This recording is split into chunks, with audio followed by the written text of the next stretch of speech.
Good morning and welcome to Live Jai-Alai in the Magic City on the Jai-Alai Channel. I'm Stu Nyman. I'm here with Andrew Bleckman, and we're pleased to welcome you to this Thursday matinee performance. We have 9 games for you beginning at 12 p.m. In addition to fast, fun, Jai-Alai action, each of today's games offers Win, Place, Show, Quinella, Exacta, and Trifecta wagering. If these terms are new to you, we'll explain them throughout the course of this afternoon's performance. We also have 2 Pick 3 wagers. We have an early Pick 3 that begins in Game 4. Correctly pick the winners of Games 4, 5, and 6 to play the early Pick 3.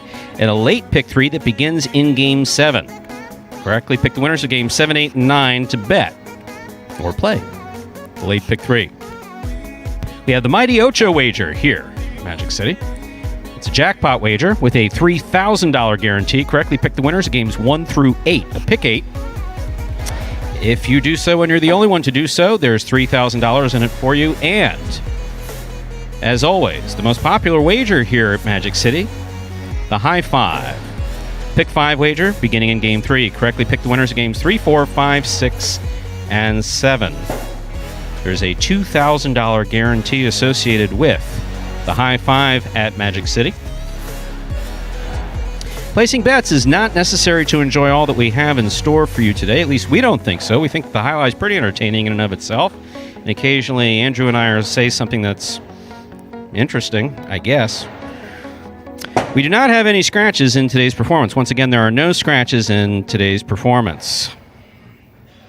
So, I left. Then I came back. I'm going to say Bob K beat me to it. Welcome back, Stu. I don't know if there's anybody happier to have you back. I mean, the fans are happy, but this is great. The two-man, this works. It does work. I liked being away, and as everyone knows, it was all part of the contract renegotiation. Holding out. Exactly. Yeah, modern-day holdout. No, there's no such thing as holding out. Scott looked at me and he said, what do you need those 2 idiots for? They've never negotiated in good faith or in your best interest. All you need to do is talk to me. And you know what? I talked to him, and I looked outside of his office, and those 2 security guards that are normally there, they weren't there. And we had a nice conversation. Turned a new leaf. Exactly. Now, the bit about the Caymans was overrated. Yeah. It's that was the goal. Yeah. It was a nice gesture. He did give me two round trip tickets. I had no one to go with, so. And the Cayman Islands basically say, what do you bother? You're from the United States and COVID, you're not coming in, so so go home. Yeah. So that was a little overrated. No, but I spent some time away. It was some good time away. I did miss it. I watched it. I participated. I participated in the chat one day that I was able to. And what happened while I was gone? Anything interesting? I'll tell you. I think the play early part of the week left a little to be desired but the guys stepped it up in the second part. And I don't know. I think that we so the lovable hard ass was out of the building for a few days. The tough guy's gone, and the guys. Isn't that? But I'll tell you something. That's funny. This is something that I learned working in mental health a number of years ago. Again, the population that I work with child and adolescent mental health, inpatient. Yeah. So kids who are basically in for anywhere from, what turned into a weekend, which is kind of crazy, but as long as a year. And the tougher and more consistent that you were, tough but fair, right, the better the response you got. And that's the way that I've always tried to have it back here. For instance, these guys right here are talking way too loud behind me. And so I'm going to have to shut the microphone off and start yelling at them because it's my good friend Wello making all this noise, right? Yeah. It is Wello him, right? and Diaz, yeah. Yes. So this is about the time that you start talking about, if I'm not mistaken. I'll get into it. Yeah, I'll get into it for you, Stu. Well, we got a 9-game performance here. 5 minutes till we get into that first game.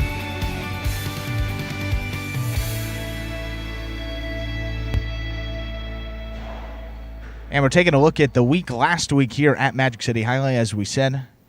Some really good moments, some not so good moments, but on the whole, averaged out to be a pretty good performance there, specifically at the end, later part of that week. It got a little bit better there, but El Barba, back-to-back golden cestas for him, joins Douglas and Ron, the only guy with more than at least three golden cestas here this year. El Barba picked up his third, 2 in a row, looking to make it 3 in a row here in week 26. That would be a heck of an accomplishment there. He had 9 wins leading the way. Douglas, you know that he's always going to be due for his couple of wins. He had 7 last week, a pretty good week for him. He's still comfortably holding on to first place in those championship singles standings. 154 wins there for Douglas, 134 wins for Ron. And rounding out the top three, you still got Bueno there at 91 wins, but that third place spot getting awfully interesting here. You got El Barba just 6 games, Stu. That's something you missed. 6 games, El Barba is now behind Bueno for third place, so that's going to be an awesome race. And you got Ben 3 games behind El Barba at 82 wins, so he's just 9 games back of Bueno. So you got 3 guys there, third through fifth place, 9 games separating them, so that's going to be awesome coming down the stretch. My sense tells me that there will be an adjustment made in next week's program to make sure that all 3 of those guys played the exact same amount of games. Make it even. That'll be great. Oh, absolutely. Got to keep that fair. Got to keep it fair for everybody. Well, we like that. And now we just have 3 minutes till we get into game number 1 here. And as we do before the first game of all of our performances, we got a video that's going to explain the scoring format for the first 8 games of this 9-game performance. That, of course, is Spectacular 7 scoring. Take a look. Spectacular 7 singles games are played with 8 players. Each player wears a different color jersey numbered 1 through 8 on the front. These numbers are traditionally referred to as post numbers. Post numbers are used to signify the order in which the athletes will play in a game. These numbers are also used for betting purposes. Don't be confused by the numbers on the back of our jerseys. Those are just for fun. Each game begins when the player in the post 1 red jersey serves to the player in the post 2 blue jersey. The served ball must land between the 4 and 7 lines marked on the court's side wall. If the ball lands between those lines, the serve is good and play continues until one of those 2 players wins that matchup. The player who loses the matchup exits the court and waits for his next turn at the end of the rotation. It's important to note that every game has 2 rounds. The first 7 matchups in a game make up round 1. Each matchup in round 1 is worth 1 point. Round 2 refers to all matchups that take place after the 7th and final matchup of round 1. The number of matchups in round 2 varies from game to game. And in round 2, each matchup is worth 2 points. The first player to earn 7 points wins the game. And we are now just 2 minutes till we get into game number 1 here. First game of the playing week, Thursday through Sunday. 2 performances today, 2 more tomorrow. And you got 1 each on the weekend dates, 4 p.m. on Saturday, 12 noon on Sunday to close it out. Full week for you, no scratches to start it off. That's always good, especially for fantasy. Makes Scott happy, makes me happy, Stu happy, everyone in a good mood here to begin this. Well, these guys are talking way too much. Look at El Barba and Cool Fitness, like they're at a barbecue or something here on the court. What the hell's all this talking? I've never seen so much talking on a highlight court before. But when you win 9 games a week, I think he's pretty loose out there. Yeah, all that yoga. Maybe too loose went too far. This is the third and final call for all wagering in game 1. Time to start taking things seriously here. Not that they're not taking it seriously. They're having a good time. And I realize that, I will be the dark cloud on that, but I have no problem doing that as long as he doesn't drop the ball, I'm fine. Simple enough. Now, if they drop the ball and laugh or throw it in the overhead screen or do one of those other crappy things, no, I'm definitely not going to be thrilled with that. But we do have less than a minute to go. You missed some of the serves last week. There's people in here that were still the early part of the week. Don't tell me someone missed the front wall. Go back to back. Cool Fitness. What? No, why wasn't I told The folks in the chat are probably like, Andrew, you shouldn't have even brought it up. Well, we can get into that later. How about we start the first game? Yeah, let's get into game 1. All right, game time. With that, it's time to begin game 1. It's a spectacular 7 singles match, played to 7 points. Points will double after the first round of play. Serving in the red shirt of post 1 to start things off today is CRB. Receiving in the blue of post 2 is number 31, Assier.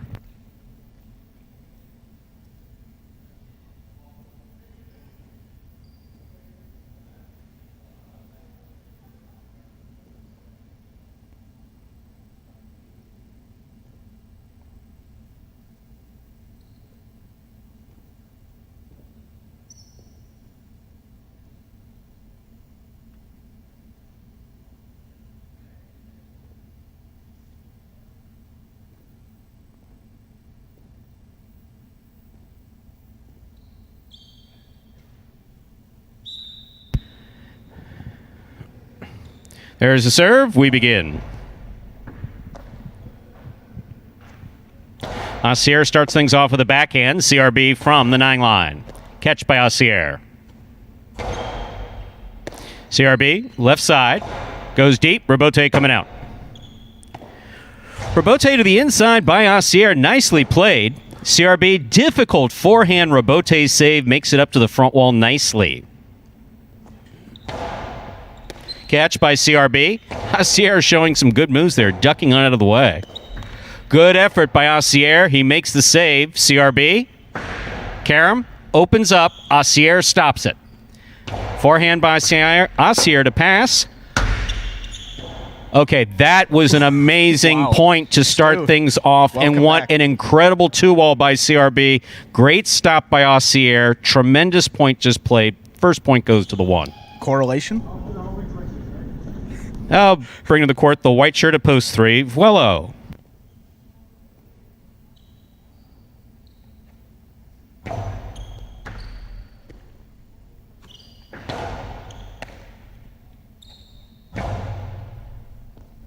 Vuelo looks for the Rebote. At the side wall, makes the Rebote from the 9 line.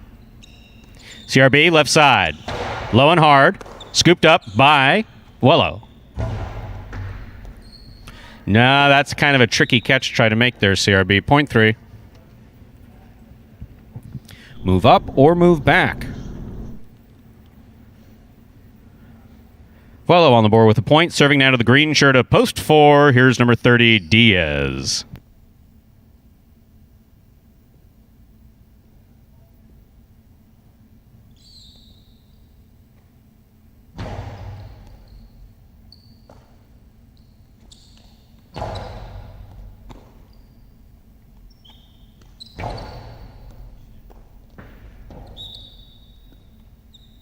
Point 3.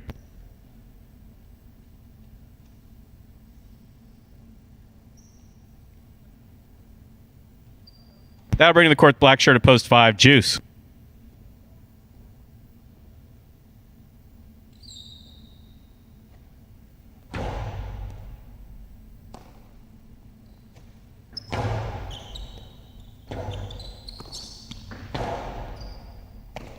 Catch by Juice. Karam by Juice does not open up. Vuelo makes the catch at the 10 line.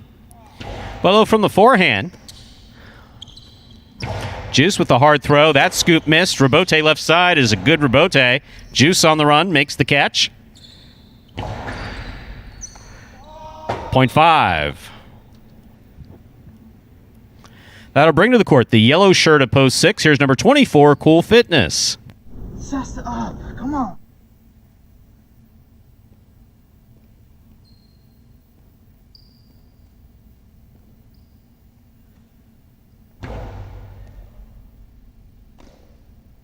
Cool Fitness from the 11 line. Here's Juice. Hard throw by Juice to the inside. Rebote left side, beautifully played by Cool Fitness. That's a Karam again, does not open up, but it does score. Point 5. Juice is on the board with 2 points and serving to post 7, Tennessee.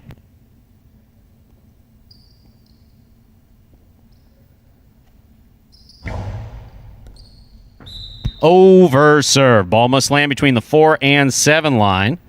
That passed the 7. This point goes to the 7. Tennessee's on the board with a point. Here now to complete the first round and receive. Wearing the purple shirt at post 8 is El Barba.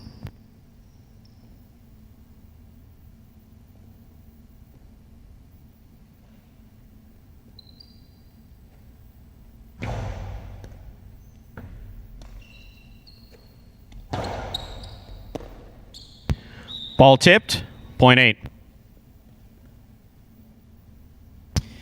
That completes the first round of play. All matchups are worth 2 points now through the end of the game. First to return, the blue opposed to Assier.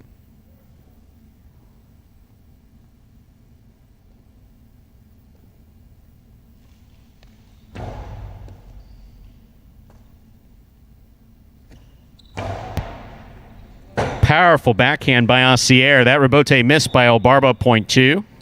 2 on the board with 2 points, serving to post 1. Returning to the court, we have CRB.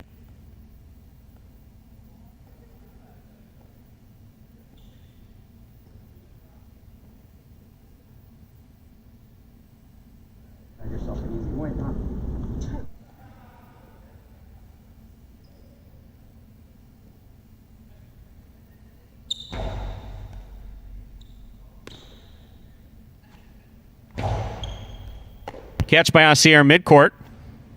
Nice throw. Rebote forehand by CRB. Catch by Asier. That's a nice forehand by Asier. It passes to the rebote. Difficult rebote made by CRB and scoring point 1. CRB on the board with 3 points, serving to the returning 4-post Diaz.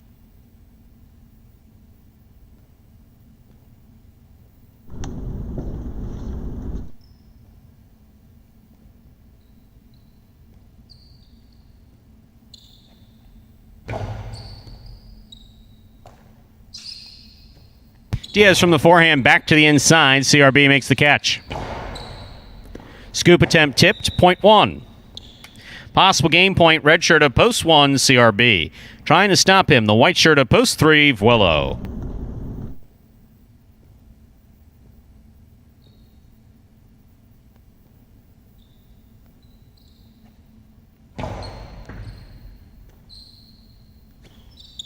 Powerful backhand by Vuelo. Nice rebote by CRB just above the pad. Vuelo chases it down. Hard throw, rebote coming way out.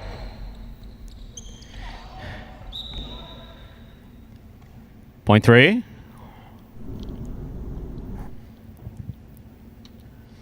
Three on the board with 4 points. Here's post 6, Cool Fitness.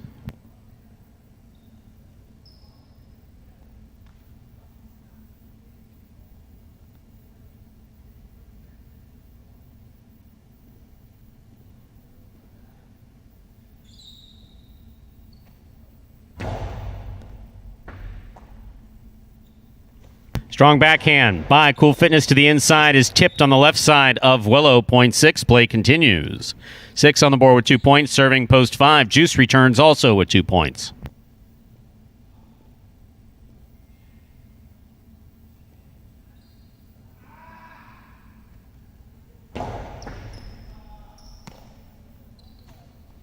Low and hard from the forehand of Juice. Picked up by Cool Fitness.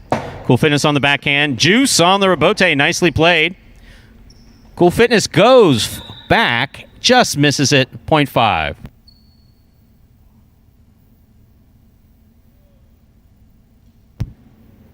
Juice on the board with 4 points. Here's post 7, Tennessee.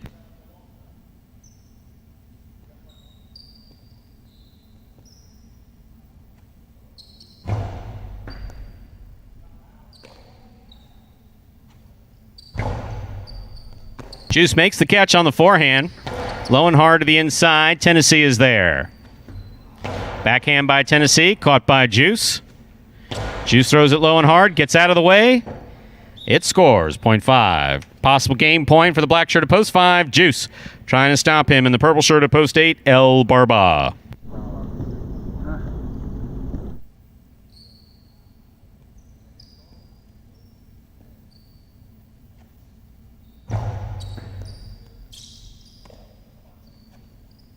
Backhand to the inside. Juice turns to play the rebote. That's a nice rebote save by Juice.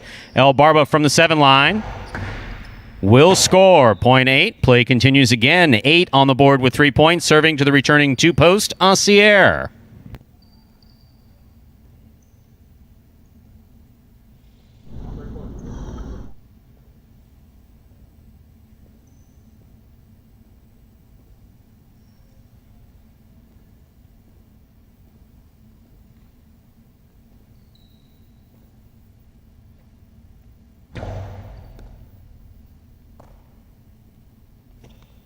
Strong backhand by Asier. Rebote forehand by El Barba. Little contact between Asier and El Barba. El Barba on the backhand. Good rebote by Asier. Catch by El Barba. Excellent catch by Asier. Hard backhand. Caught in the air by El Barba. Reverse 2-all.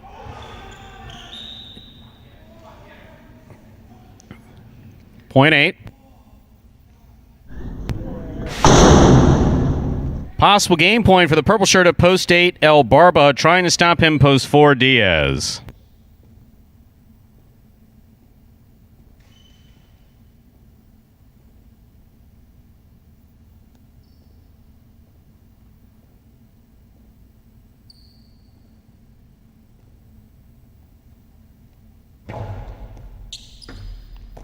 Diaz from the left side. Lays it up. Barba looks for the rebote. Missed the rebote. Point 4. Play continues again. 4 on the board with 2 points. Returning with possible game point. The red shirt at post 1, CRB.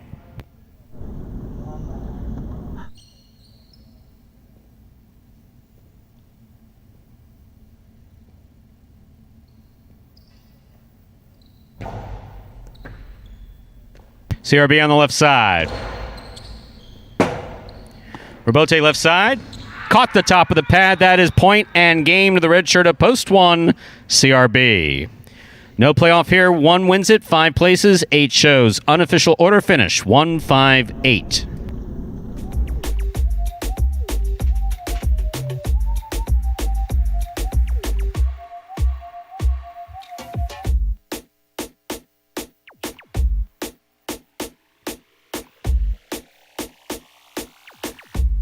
Results from our first game are official.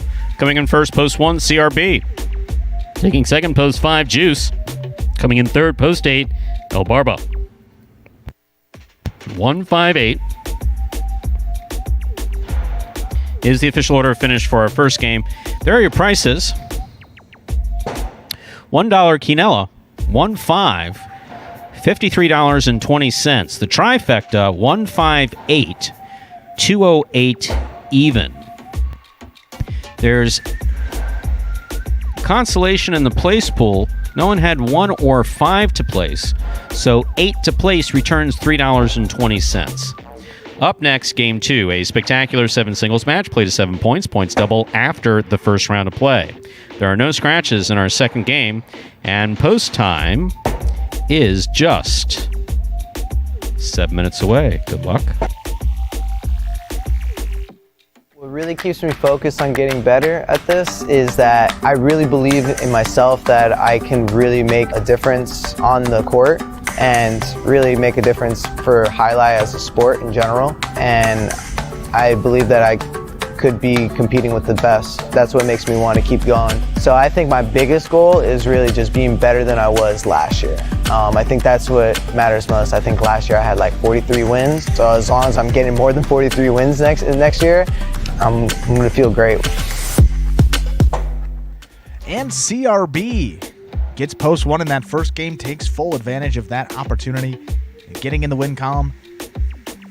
First one of this week here, and CRB has been playing very well over the last couple of weeks. Had dinner with my parents. First thing that my mom said when she sat CRB down, had dinner with your parents? I had dinner with my parents. Oh, I'm sorry. This connects to CRB. Don't worry, we'll get there. Okay. First thing they said when we sat down, my mom looked at me and she said, "You know what? That's CRB. He's going to be a really good player." She's right. And she's really right. I mean, she's really right. That potential starting to shine through over these past couple of weeks. And just look at the stat sheet. Last week, he didn't find a win, but 4 places in 4 shows. So the fact that he's getting in the money at that rate shows you that he's really knocking on the door. And it's hard to get those wins. You got Barba in those early games, just getting a lot of them. And as we know, and someone pointed out, probably a little notch, half notch above some of those guys in the early games as well. So for CRB to be hanging in there and even get those wins in those early games, it just shows you how well he's improved. And the biggest part of that, only his second year compared to all these guys who've also been out there for 3 years. So. I was having a conversation with Diaz yesterday. Actually, it was by text. So, but you know, Sure. millennials, so that counts as that counts as a conversation. Talking, yeah. Exactly. It's like, and it's funny because I had to call Douglas last night about something, and it's like the response may have been, "Why are you calling me?" Yeah, It's like, yeah, why call when you can always text? He was respectful. He picked up the phone. But we were talking about the old days of the Miami High School at North Miami. Yeah. So you had 3 courts going. And realistically, you came into Jai-Alai out of a genuine interest. Mm-hmm. But most of the kids who played in the Jai-Alai school, their parents were Jai-Alai enthusiasts, which is a nice way of saying it. Their parents were Jai-Alai enthusiasts who saw an ad at the bottom of the program about free training at North Miami from 4 to 7 p.m., 5 days a week.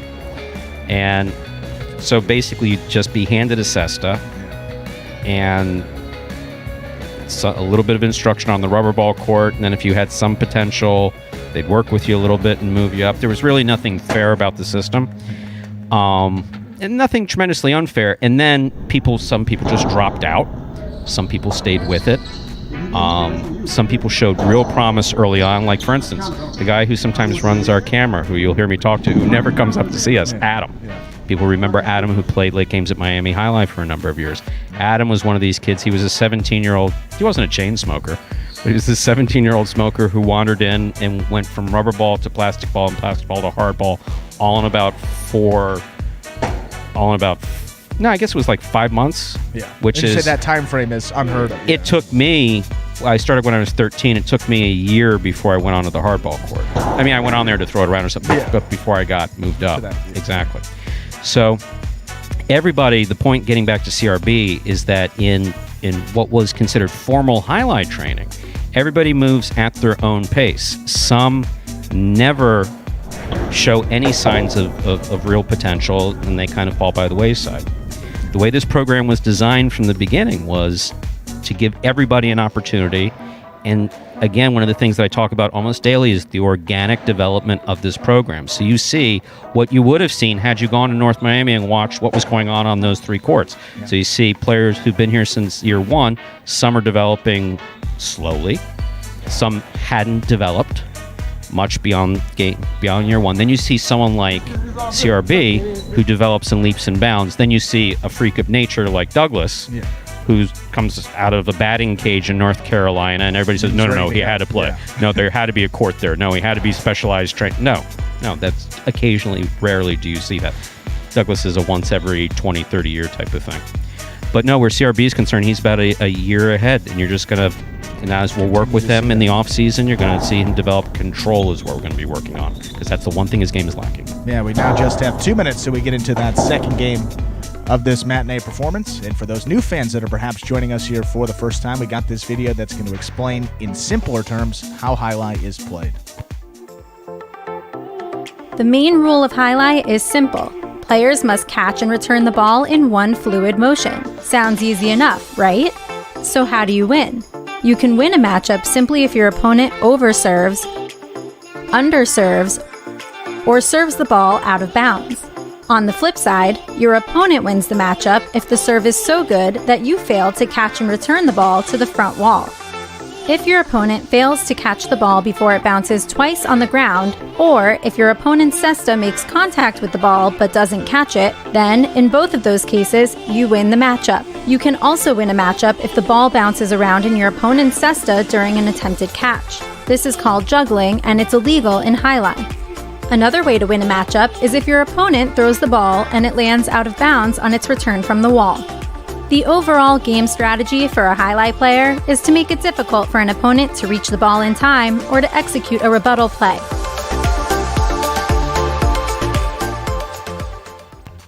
And we're now less than a minute away from the start of game number 2.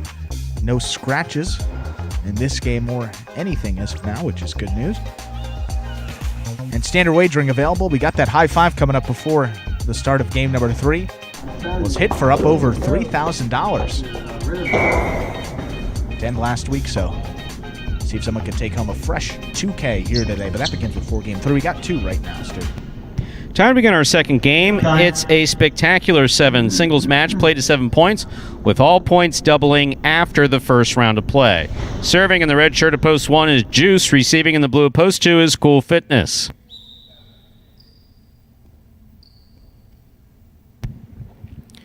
Juice serves. We begin game 2 rather.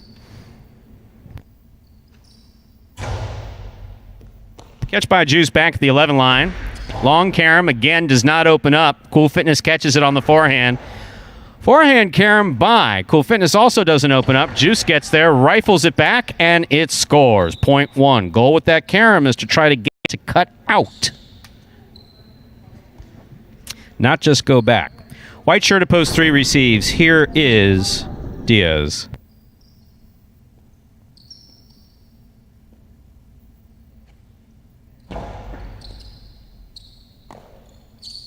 Diaz from the forehand plays it high to the front wall to pass. Passes nicely. Juice on the rebote sends it out of play. Point 3. In our next matchup, Diaz will serve to the green shirt of post 4, worn by Vuelo.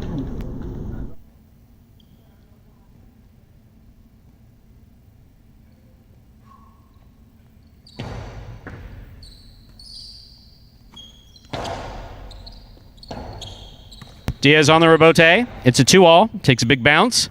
Caught by Vuelo back at the 11 line. Excellent catch by Diaz. Bote Corredo on the forehand. High to the front wall. Catch by Diaz. He winds up. 2-all for a high bounce. Caught by Vuelo, but not held on to. Point 3. Well played by Diaz and Vuelo. Diaz has 2 points. Here's the black shirt at post 5. Worn by Jedden.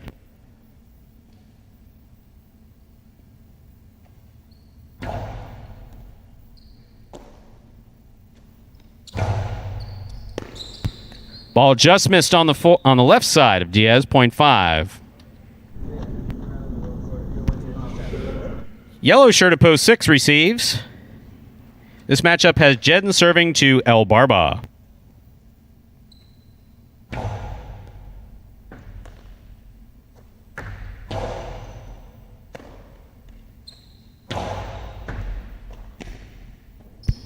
Point 5.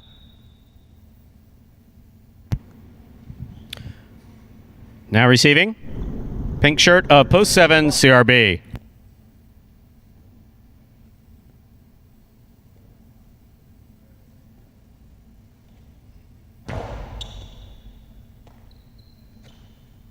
Powerful backhand by CRB. Rebote forehand by Jedden. CRB not having sufficient control of that ball on the left side to get it up to the front wall without hitting the overhead screen. Point 5. Here now to complete the first round and receive. Purple shirt at post 8, Assier.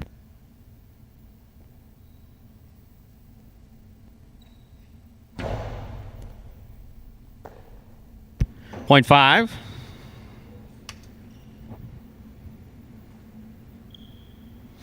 Jedden has made 4 straight points. First round's complete. All matchups are double.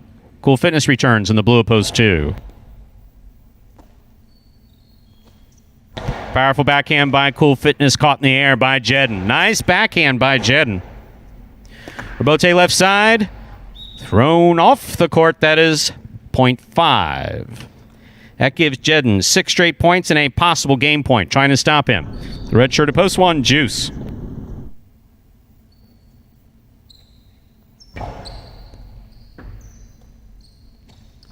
Juice snaps. A 2-all. Does not catch enough of the side wall. Hard forehand by Jedden. Picked up by Juice and a nice catch. That's a hard throw by Juice. Jedden handles it. Karen by Jedden. Will score for the win. Point and game. Black shirt of post 5, Jedden. No playoff here. 3 places, 1 shows. Unofficial order finish 5-3-1. That was quick.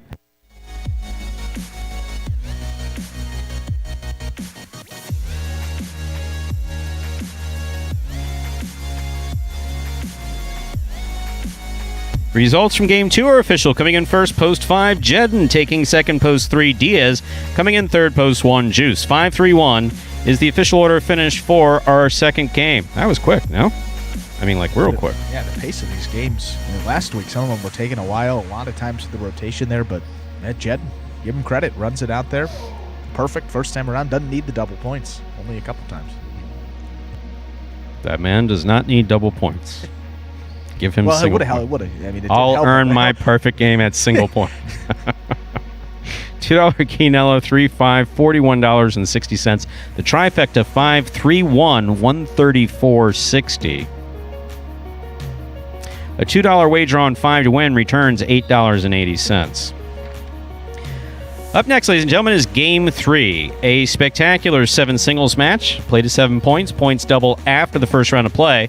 More importantly than just Game 3, Game 3 begins the high 5, the most popular wager in all of parimutuel wagering.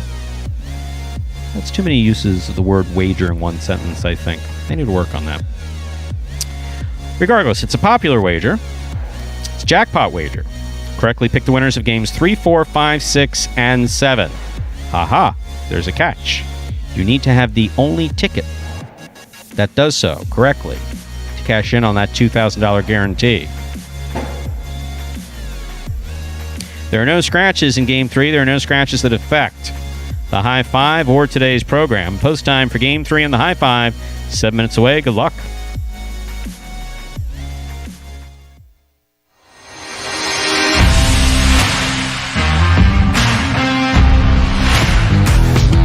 Shout out to this week's Fantasy Highlight winners: Highlight Fan, Tacklebox Frank, Boss, Natty, Brown 73155, High Anxiety, Turkey, and High and Tight.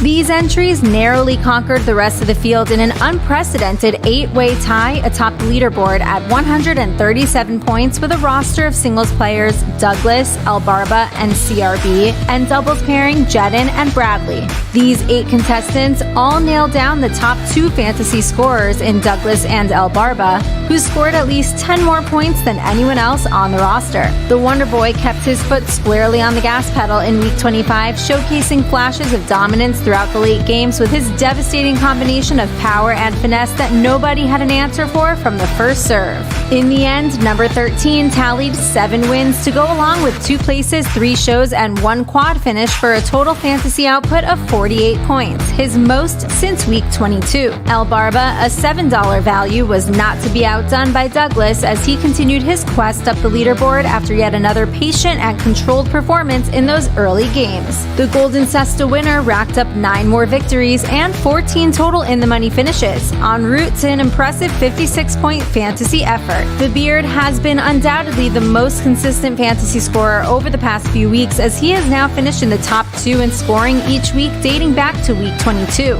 As a whole, the dynamic duo of Douglas and Elbarba combined for 104 points, more than 75% of the team's total. After spending $17 out of the $21 budget, the winning teams were left with no choice but to round out the lineup with the cheapest singles and doubles selections. CRB got the nod in the singles department as a $2 play, and although he didn't find the win column, he still managed to make a significant impact, securing 4 places and 4 shows for a solid 20-point fantasy output. Number 18 is really starting to come into his own as a Pelotari, as evidenced by the fact that he outscored 7 higher or equally priced Pelotaris, including Ikeda at $6 and Diaz at $4. And for the double selection, all 8 contestants put their trust in the former Canes, Jedin and Bradley. This duo responded in a big way with 2 crucial wins early in the week and 1 more place to notch 13 total fantasy points. Their 13 points was the most for any of the $2 doubles teams and 4th most amongst the entire roster. Most importantly, though, it was just enough to put these teams over the top and capture an elusive fantasy victory. This week's winners will each receive a Magic City Jai-Alai t-shirt plus the guaranteed minimum of $25 each. It's important to note that cash prizes will remain unlocked for the duration of the season as long as there are 150 or more active teams in the league. And it doesn't end there. If the league reaches 200 members, the weekly prize money will increase yet again to $200. It's as easy as 1, 2, 3.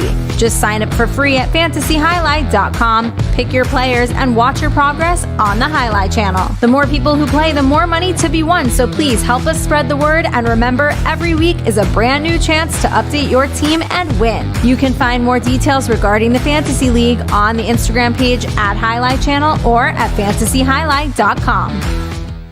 And congratulations again to your 8 winners. Yes, unprecedented 8-way tie atop that leaderboard last week for Fantasy Highlight. Each of those winners guaranteed $25 plus that Magic City Jai-Alai t-shirt. We've been in contact with those winners. We will get all that stuff out to you very shortly here. Again, if you would like to play and you would like to sign up, it's completely free. Go to fantasyhighlight.com. You create an account and you could start potentially earning real cash prizes in addition to Magic City Jai-Alai gear as well. All you got to do is sign up at fantasyhighlight.com. You pick a roster of 4 players.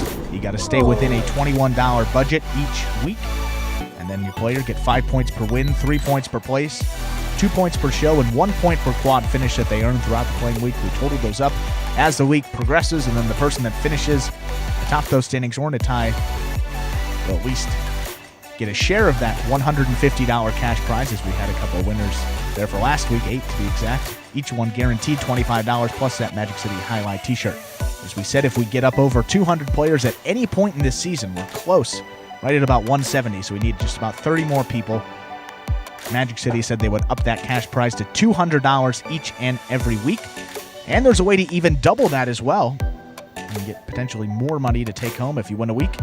And that is through Prize Picks, because along with the free-to-play Fantasy Highlight that we're just talking about, Fantasy has been picked up by one of the major players in daily fantasy sports, and that is PrizePicks.com. PrizePicks offers a unique fantasy sports platform that is a totally different experience from our weekly drafts.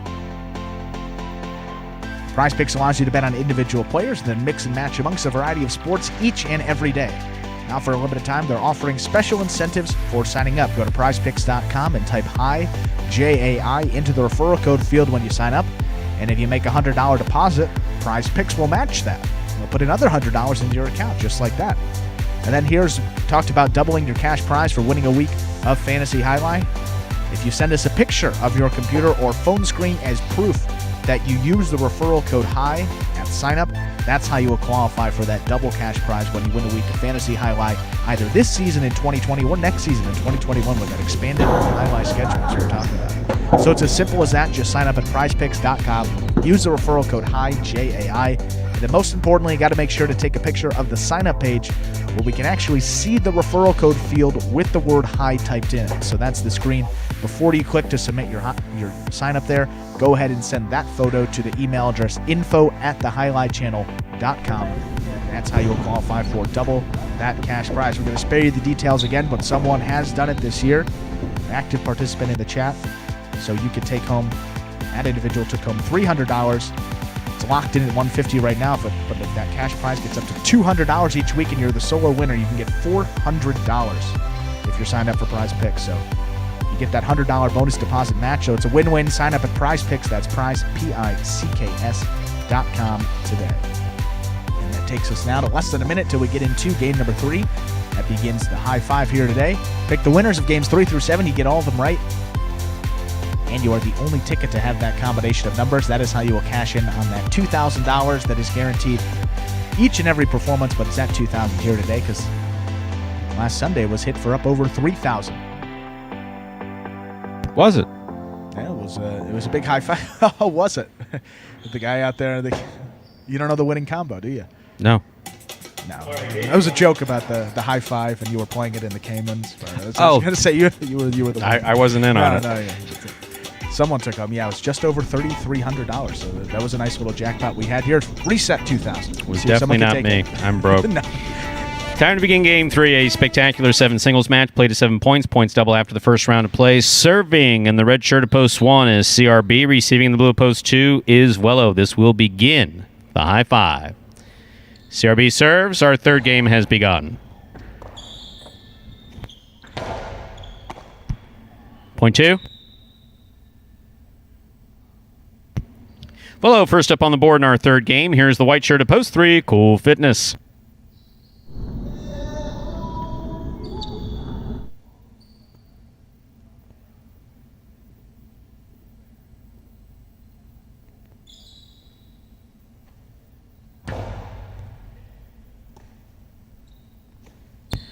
Backhand by Cool Fitness, played low.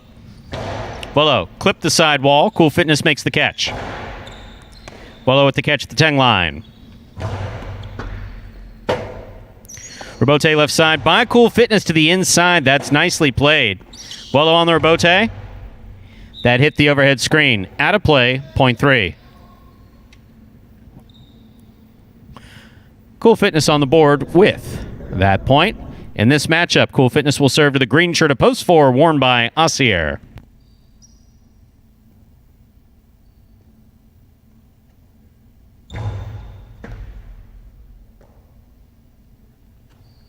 Nice backhand by Asier. Rebote left side by Cool Fitness. Catch by Asier. Rebote left side by Cool Fitness. Asier with the forehand from the 9 line. He passes it easily out to the rebote. It's a nice 2-all effort by Cool Fitness. Lands just wide. What? What? Point 4. Black shirt at post 5 receives. Here's Tennessee.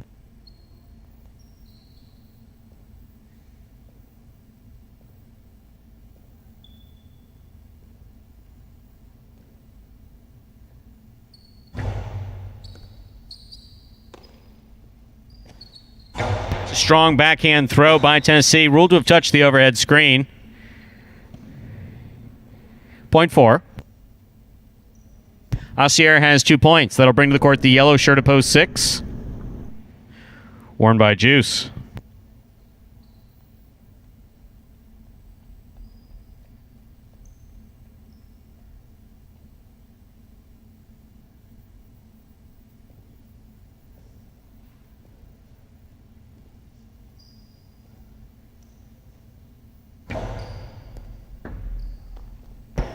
Ball missed off the serve, point 4. Asier has 3 points. This matchup has Asier serving to El Barba in the pink shirt of post 7.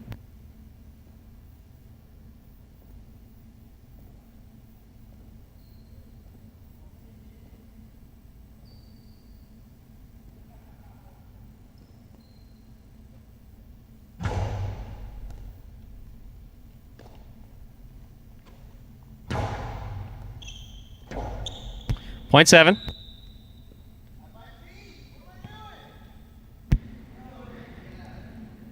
Here now to complete the first round and receive, wearing the purple shirt of post 8, is Ben.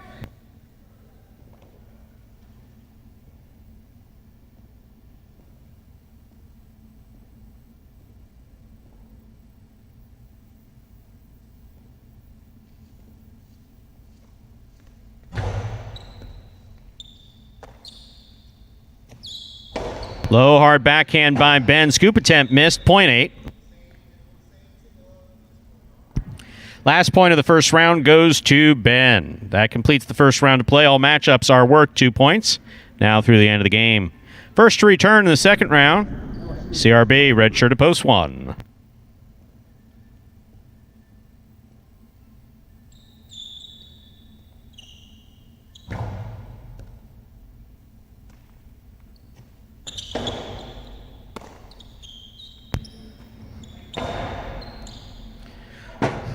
Ball gets a little pika on it.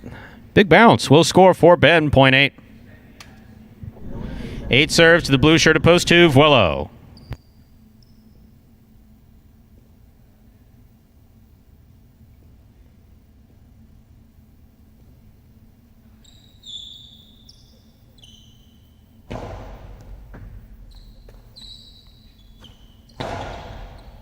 Good catch by Ben.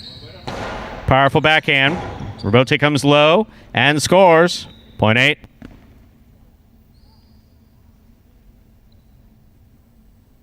Eight on the board with 5 points, giving Ben a possible game point. Trying to stop him, post 3, Cool Fitness.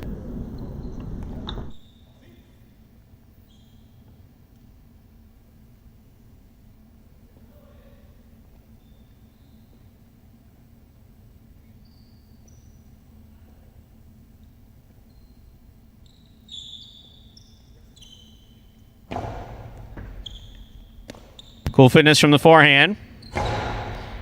Ben moves out to make the Robote. Robote left side by Ben. Will score for the win. Point end game.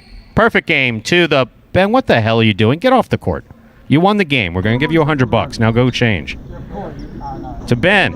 Purple shirt of post 8. 8 wins at 4 places. 7, 2, and 3. Playoff for third place. 7 first serves to 2.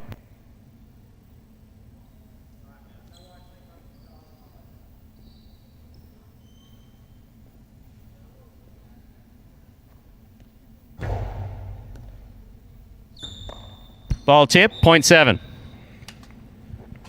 Possible show point for post 7, El Barba. Trying to stop him, Cool Fitness.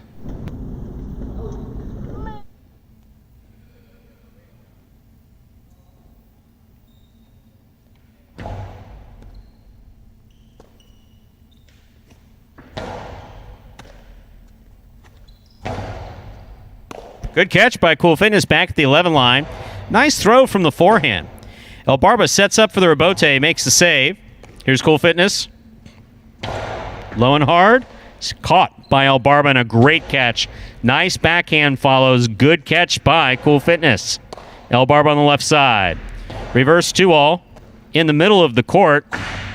At Karam, way out. Point and a third place finish to post 7, El Barba. 8-4-7. Unofficial order of finish for Game 3.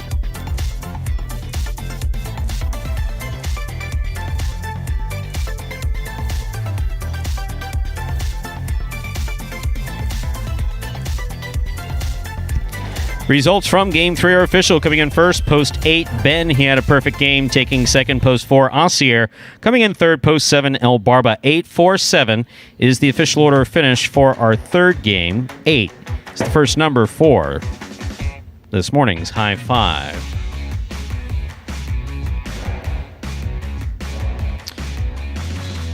It's back-to-back perfect games there. Yes, by Ben and Jedden. Jedden to Ben. Nicely done for both players. I mean, look, obviously you get this third game for Ben. Didn't do that much. Some balls, some of those points were a little bit easier for him, but look, these wins are very important. We talked about for the third and final bonus money slot that we got those three guys, Bueno, El Barba, and Ben. So for Ben there, he's the furthest one down in those standings of the three. That's one that he moves within 2 games of El Barba and now within 8 games of Bueno overall. So a big one for those overall standings there. Gets it done. There, your price is $2 try. 8-4-7. That's first, second, and third place finishing. Returns $313.20.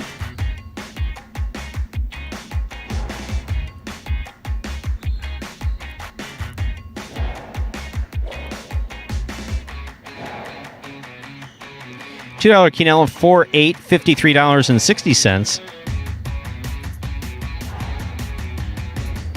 And once again, the first number for today's High Five, the number 8. Up next, ladies and gentlemen, is our fourth game. It's a spectacular 7 singles match, played to 7 points. Points double after the first round of play.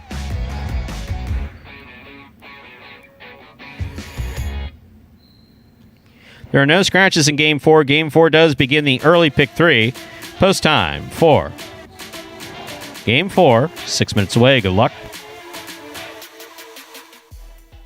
What I'm hoping to accomplish in the 2020 season is to come in top 3 again, both in singles and in doubles. My game plan going into 2020 season is to be as meticulous as possible. I have to find a way to find little subtle things about each and every person on the roster that I can exploit to my advantage. And I can say that because they have to do the same thing. I feel like I got the ability to do it. I've definitely put in the work. Unfortunately, that doesn't always mean success, but that's what I'm going to strive for. So that is the goal, and I think that's everybody's goal because everybody wants to, get in the bonus money. And it is kind of like something to hang your hat on, to be able to say that, hey, I was able to be, a top 3 in singles or a top 3 in doubles. So that's definitely something that I strive for. Remind me of Hustle City, man. Everybody got more than one gig. One stop, boy, $20.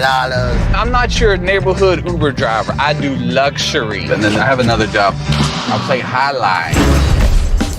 I have this crazy idea. Do you think we could send something out to all the ex-athletes for the last 20 years and say, we're looking to hire and train highlight players? When I first got the email, I thought it was pranking me. I need some clarity on this. I went on YouTube and I Googled highlight. I was like, Jai-Alai. They paying us, man, and we can win big money. Let me see what this is all about. That's what you gotta do. Get some money. The players taking the court are all athletes you may recognize. Baseball, football, track and field. Having the work, played Division I sport, and then I had a child on the way, so I dropped out. The crack era was tough. Sports in general was a way out of our environment. It's really game time now, man. Blood, sweat, and tears. We got the streets on fire. This is gonna be the first time that my kids will be able to sit in the audience and root for their father. Who wants it more? This is a sacrifice I think is going to pay off in the end. This is a dream for me. I gotta win. Can't get drama better than this. Highlight became the new hustle. Let's get ready to play.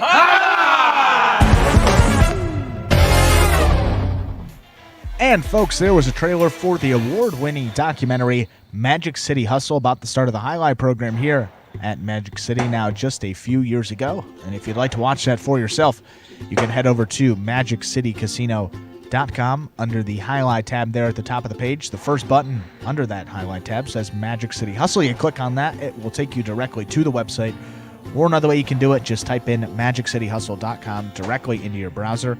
But either way, it'll take you to that same main page where you can then make a purchase of that film for $5 only, and from there, enjoy it as many times as you like. Takes us back to just under 3 minutes till game number 4. Moving right along in this Thursday matinee performance. They had some long ones last week, around 2:45, 2 hours and 45 minutes. Those performances were pretty much all week, definitely over the 2:30 mark, which is pretty average for our performance length. So 45 minutes through these first 3 games. Starting up this 4th one here in just a couple minutes. That's a quick one. What? It's a quick one. Sorry, I was yelling at Wallow. What?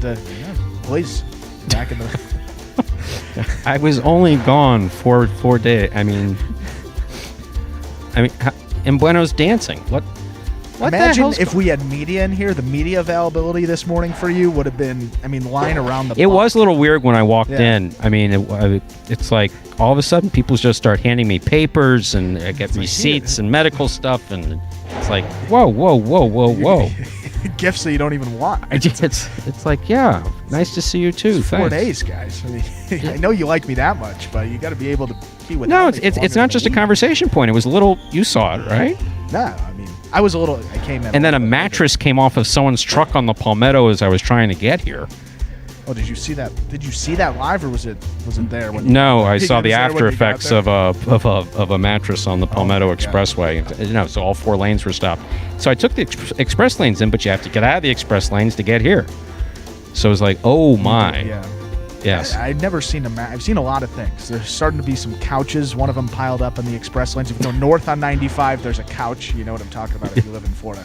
But it's still there. Yeah, it's been there. It's been there since a couple weeks ago. Yeah. Wow. Yeah. Your tax dollars at work. Something I did notice as well. Be careful if you're driving in Florida. New things in the express lanes that I think is checking the speed that you go in the express lanes. There's it looks like some technical device. Looks like a radar gun that's coming at you. So this sounds conspiratorial. I'm this just sounds saying, conspiratorial. Here like we go. In the express lanes. Here we go. Anti-Big Brother nonsense. Keep going. All right, let's begin game 4. It's a spectacular 7 singles match. Played to 7 points. Points double after the first round of play. Serving in the red shirt of post 1, Tennessee. Receiving in the blue of post 2, Vuelo.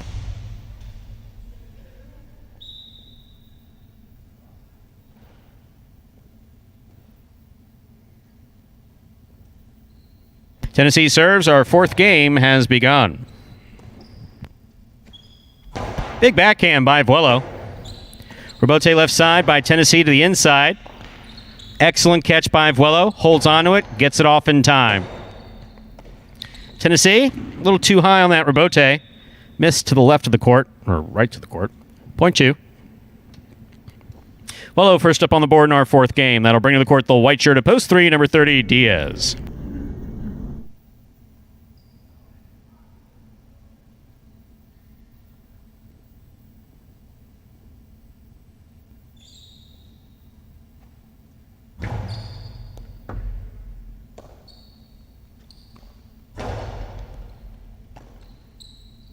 Vuelo from the forehand.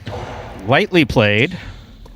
Diaz moves up, makes the catch. There's the backhand. Passes to the Rebote. Rebote hooked. Point 3.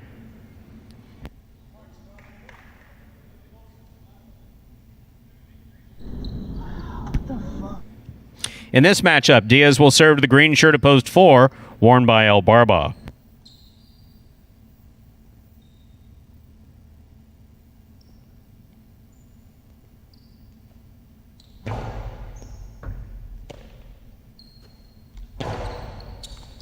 Scoop attempt missed on the forehand of Diaz, point 4. Here's the black shirt of post 5, worn by Anderluck.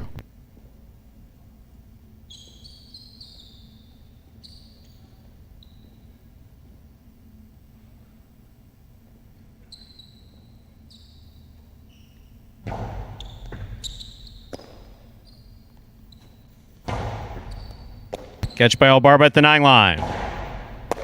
Excellent catch by Anderluck on the left side. Rebote forehand by El Barba. Catch by Anderluck. Powerful backhand. Bote by El Barba. Soft 2-all. Does not open up, but it does score. Point 4.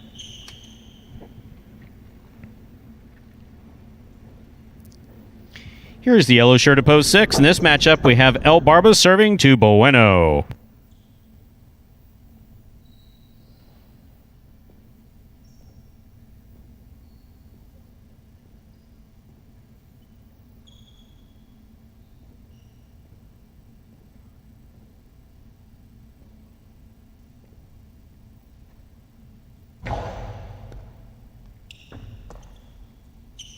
Powerful backhand by Bueno. Rebote left side by El Barba. Catch by Bueno.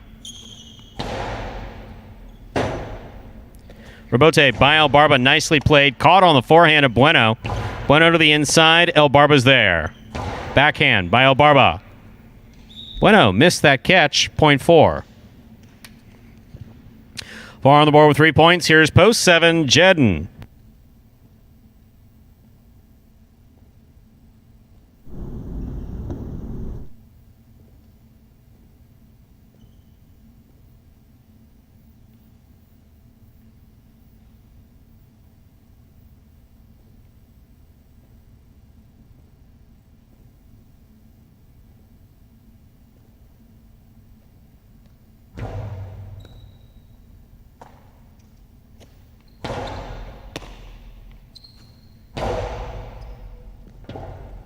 Rebote left side by Jedden. To the inside. Will score. Well thrown. Point 7. Here now to complete the first round and receive, wearing the purple shirt at post 8, Bragley.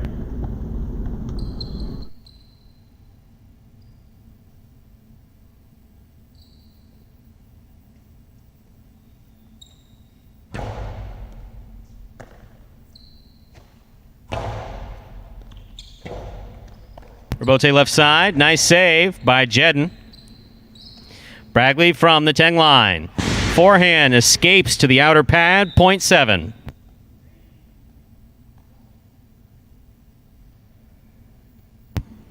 Jedden has 2 points. That completes the first round of play. All matchups are worth 2 points now through the end of the game.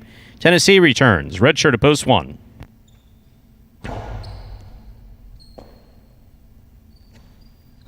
Nice backhand by Tennessee. Rebote left side. Clipped the side wall. Tennessee reaches out, grabs it. Returns it back to the inside. Jedden on the rebote. Forehand missed. Point 1.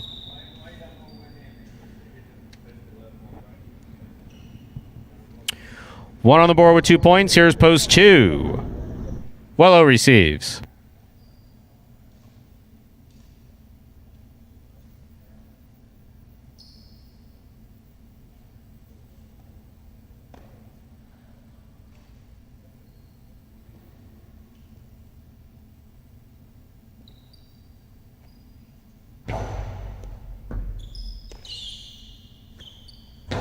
Backhand by Vuelo stays to the inside. Tennessee makes a nice catch. Clears the overhead screen on the backhand. Vuelo. 2-all rebote effort is out of play. Point 1. Tennessee on the board with 4 points, serving to the returning 3 post. Here's Diaz.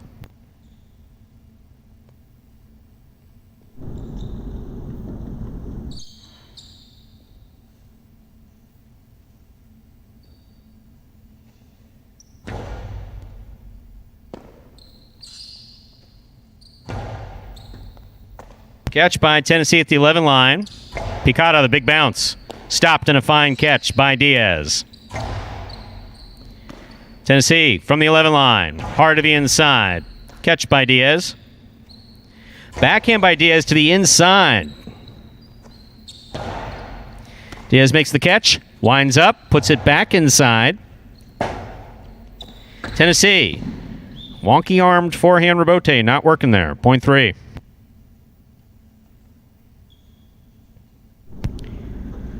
Three on the board with 3 points. In this matchup, Diaz will serve to Anderluck.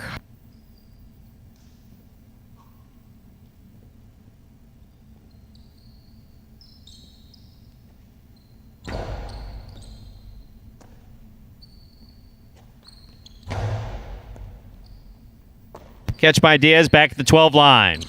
Here's the backhand. Midcourt placement stopped by Anderluck. Interlock comes hard from the forehand. Forehand Rebote just missed at the sidewall. Difficult Rebote, 0.5. Interlock on the board with 2 points. Here's post 6. Bueno.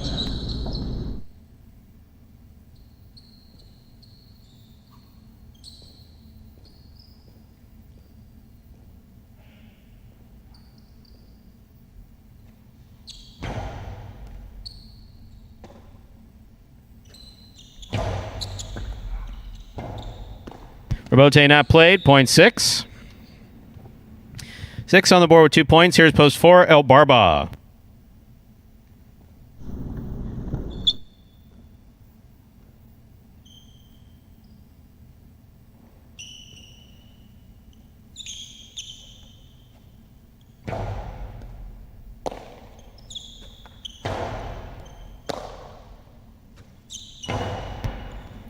El Barba from the 11 line. Cortada clipped the side wall, came to the middle of the court. Catch by El Barba, just missed on the forehand, 0.6. Bueno on the board with 4 points, serving to post 8. Here's Bragley.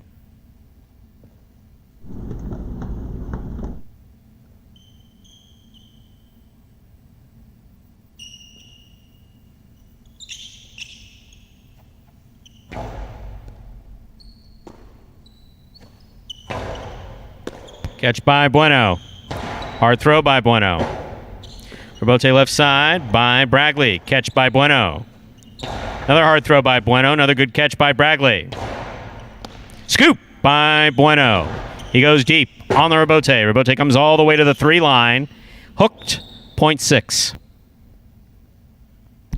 Possible game, 0.4. The yellow shirt at post 6, Bueno. Trying to stop him, Jedden.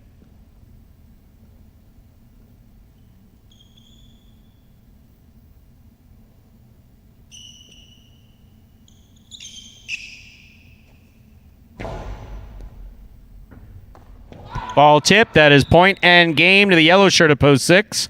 Bueno. 6 wins it, 1 places, 3 serves to 4. This is a playoff for 3rd place.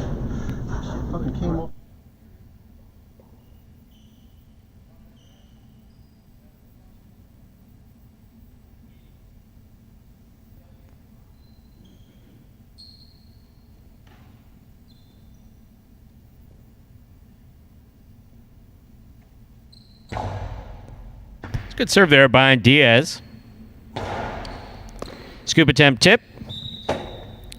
Point and a 3rd place finish for post 4, El Barba. Unofficial order finish 6-1-4.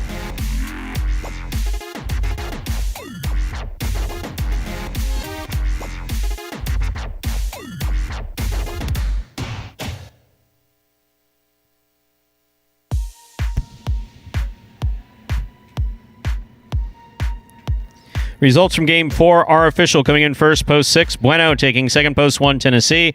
Coming in third, post 4, El Barba. 6-1-4 is the official order of finish for our 4th game. And the number 6, first number in the early pick 3. There are your prices from Game 4. $2 Quinella 1-6, $24.40.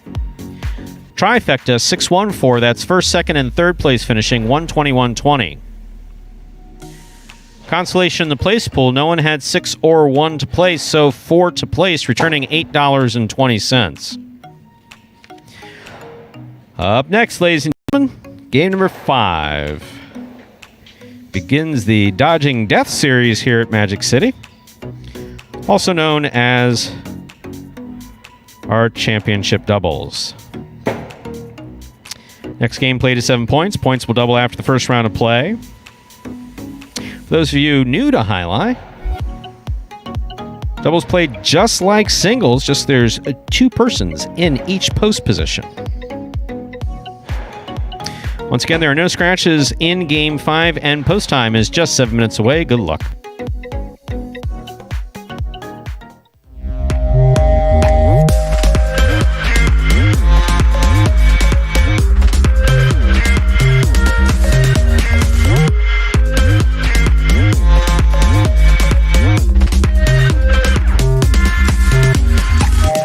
Welcome back to the Magic City Jai-Alai Rebote Recap.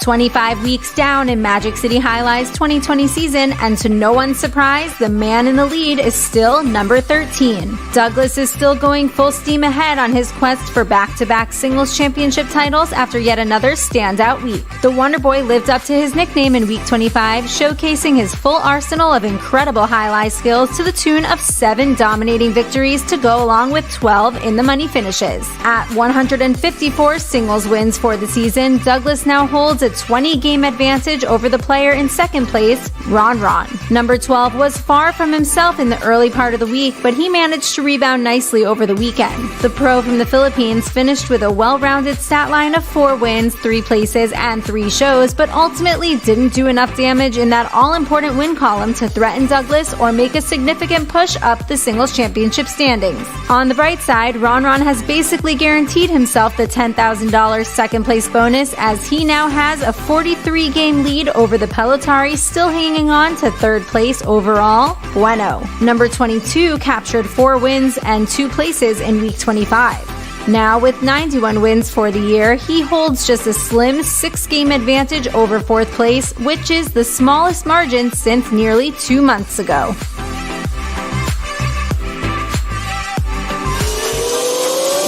Bueno has seen his lead diminish due in large part to the phenomenal play over the last few weeks by the new Pelotari in 4th place overall and your Week 25 Golden Cesta winner, El Barba. The Beard took home his 2nd consecutive Golden Cesta after yet another dominant performance from start to finish in the early games. Number 77 continued with his more patient and controlled style of play, and the wins kept on rolling in. In the end, El Barba earned 9 wins and a mark of 14 total in the money finishes, ranking him first amongst the roster in week 25. Over the last 4 weeks, El Barba has won a whopping 35 games, giving himself a very realistic possibility of ending the season in the top 3. Congratulations again, number 77, on officially joining the elite company of Douglas and Ron Ron as the only players with at least 3 Golden Cestas in the 2020 season.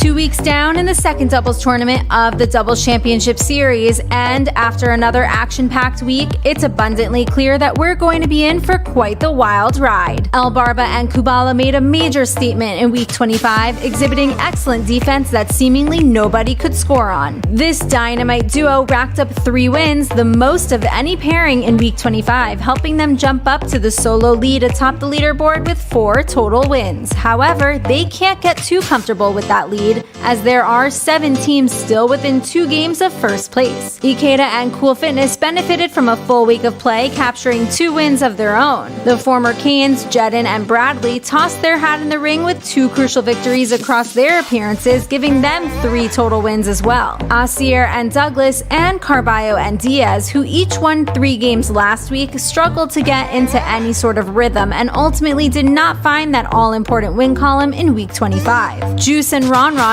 also showed signs of being a championship caliber duo, with number 12 leading the way in the backcourt on their way to a 2-win effort. Bueno and Tennessee, on the other hand, were in the money 6 times, the most among all the pairings, but only converted 1 of those into a victory. Ben and CRB picked up a victory for the 2nd week in a row, keeping them alive and well within shouting distance of the top 2. There's an absolute logjam atop these standings right now, and the games are only going to get better, faster, and more competitive as the season progresses. Make sure to catch every second of the doubles action live on the Jai-Alai Channel, coming in games 5 and 7 in every performance to see who can separate themselves from the pack and secure that end of season bonus money.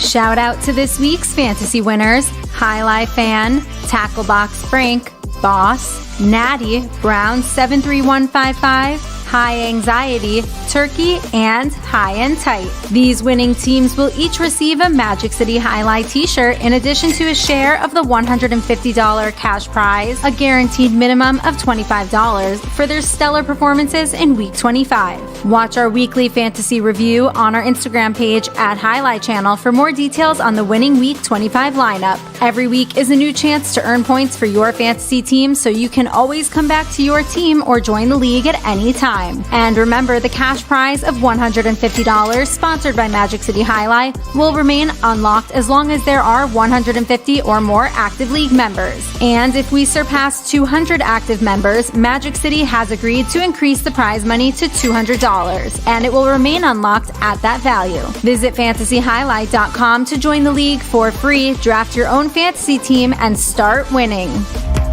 This week's Robote play goes to number 18, CRB. The former Canes wide receiver is only in his second year as a professional Jai-Alai player, but his potential has really been shining through over the past few weeks. Number 18 is starting to look more and more comfortable on the court, making great catches from both sides while also mixing it up with some effective kill shots. As a whole, CRB continues to develop at a great pace, as evidenced by some really competitive points against higher caliber opponents in Week 25.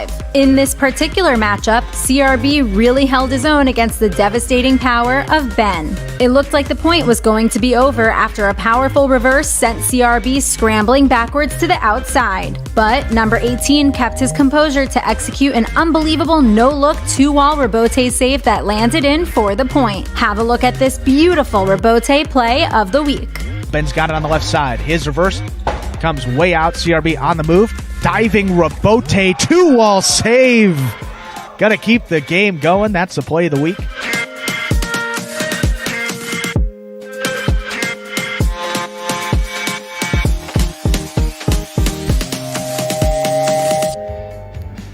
And folks, the Robote recap from Week 25 last week here at Magic City takes us right up to the start of this first doubles game of the day. Time to begin Game 5, a spectacular 7 doubles match. Played to 7 points. Points double after the first round of play.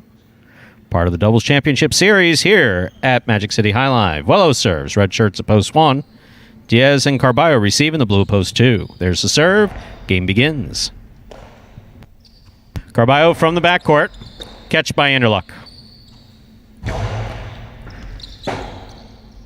Robote forehand save by Carballo. Here's Wello from the 3-line. Sidearm carom, stopped by Diaz, and a great catch.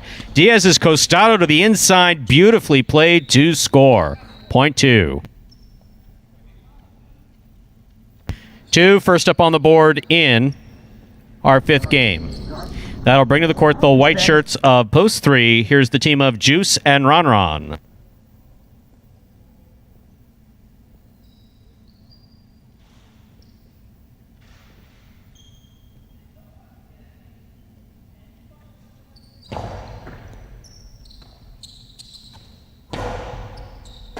What a catch by Carballo. Strong backhand follows. Here's Ron. Catch by Diaz at the 9-line. Nice backhand. Robote left side by Ron. Catch by Carballo. No, tough carom to try to make standing on the sidewall. Came close, though. Point 3. Here are the green shirts, post 4. Assier and Douglas receive.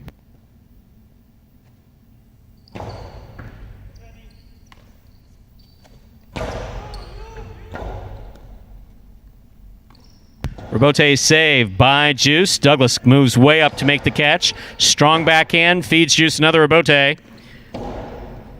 Scoop attempt missed. Point 3.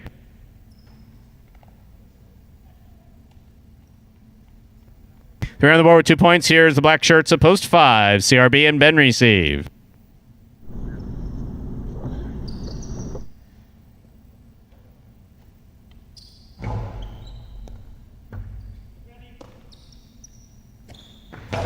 Powerful backhand by Ben. Juice on the Robote to the pad. Point 5.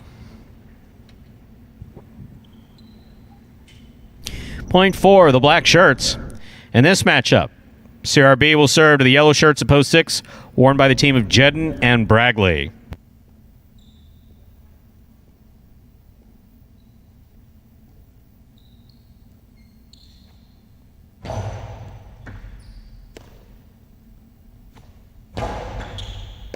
Ball off the tip of Ben Sesta, point 6.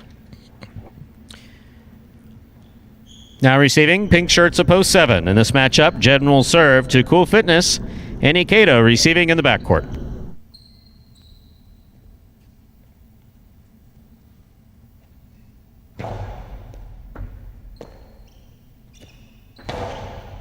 Catch by Jedden. Great catch by Cool Fitness, and a strong backhand follows. Drop by Bragley, point 7. Here now to complete the first round and receive, wearing the purple shirts of post 8, the team of Bueno in Tennessee.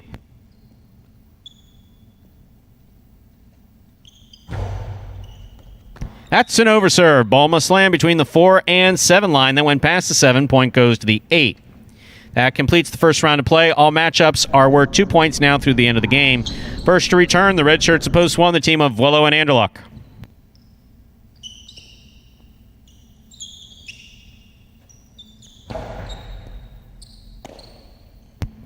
Anderluck on the forehand. Low and hard. Caught with a fine catch made by Tennessee. Here's Anderluck from the 11 line. Hard throw. Catch by Bueno. Bueno goes deep. Robote not playable at the 6 line, point 8. 8 on the board with 3 points, serving the returning 2 posts. Diaz and Carballo receive.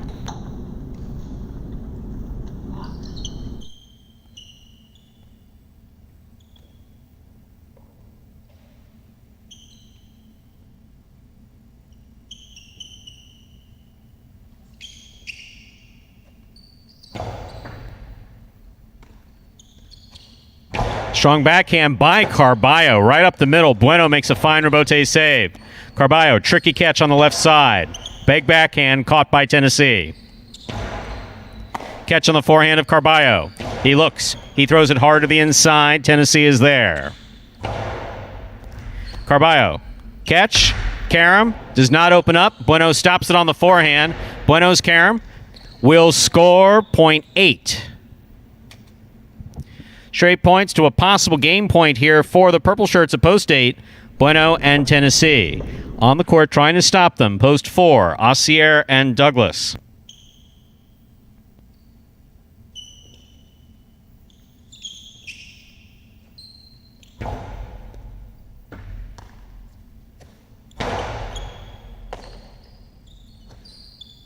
Tennessee sent that one to the overhead screen, point 4, play continues. 4 on the board with 2 points. In this matchup, Aussier serves to the white shirts of post 3, worn by Juice and Ron Ron.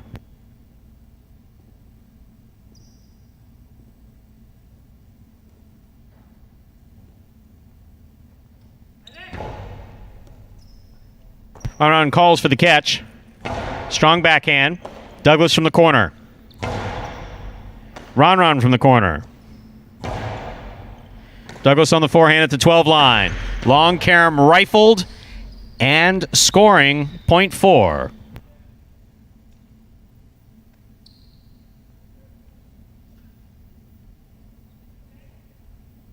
Four on the board with 4 points, serving to post 5, CRB and Ben. Shit, that net was there.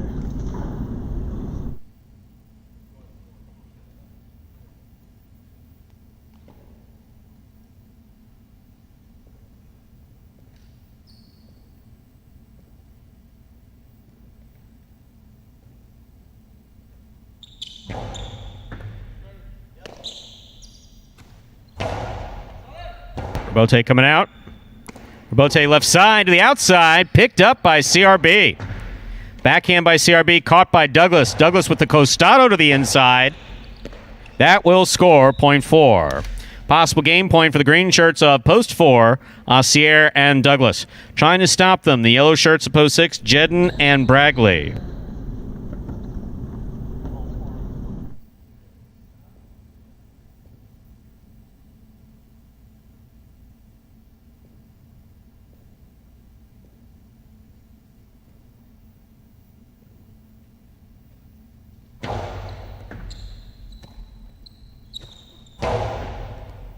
Catch by Douglas. Powerful backhand by Douglas. Robote comes like a line drive.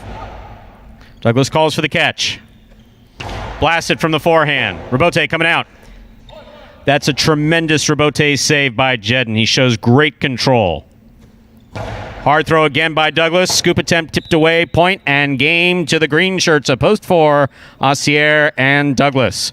4 wins it, 8 places, 3 shows. Unofficial order finish 4-8-3.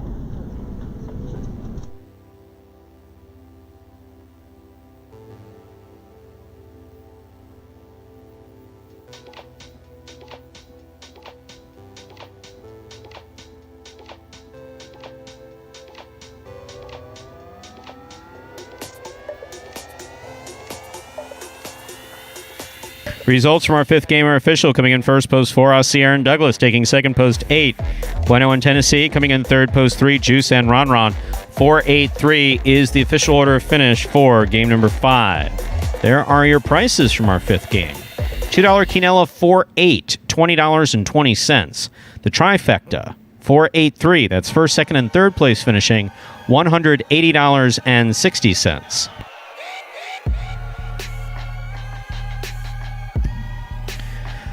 Up next, ladies and gentlemen, is our sixth game. It's a spectacular 7 singles match, played to 7 points. Points double after the first round of play.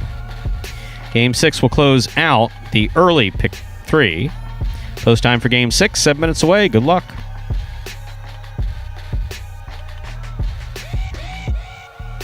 Imagine the perfect mixture of athletics, spectacle, and speed. Jai-Alai. Let's design a Conan O'Brien or Conan superhero. Sure. Oven mitts. Maybe there's some steam coming off the mitts because I took a focaccia out of the oven. Oh, a highlight glove in the other one. That'd be great. Have you ever played Jai-Alai? Actually lacrosse, but it's Jai-Alai for white people. I'm Johnny Nacho. This is Steve-O. This is Jai-Alai. Jai-Alai is like handball, only you fling the ball and catch the ball with this basket thing. It's more complicated than that. And dangerous.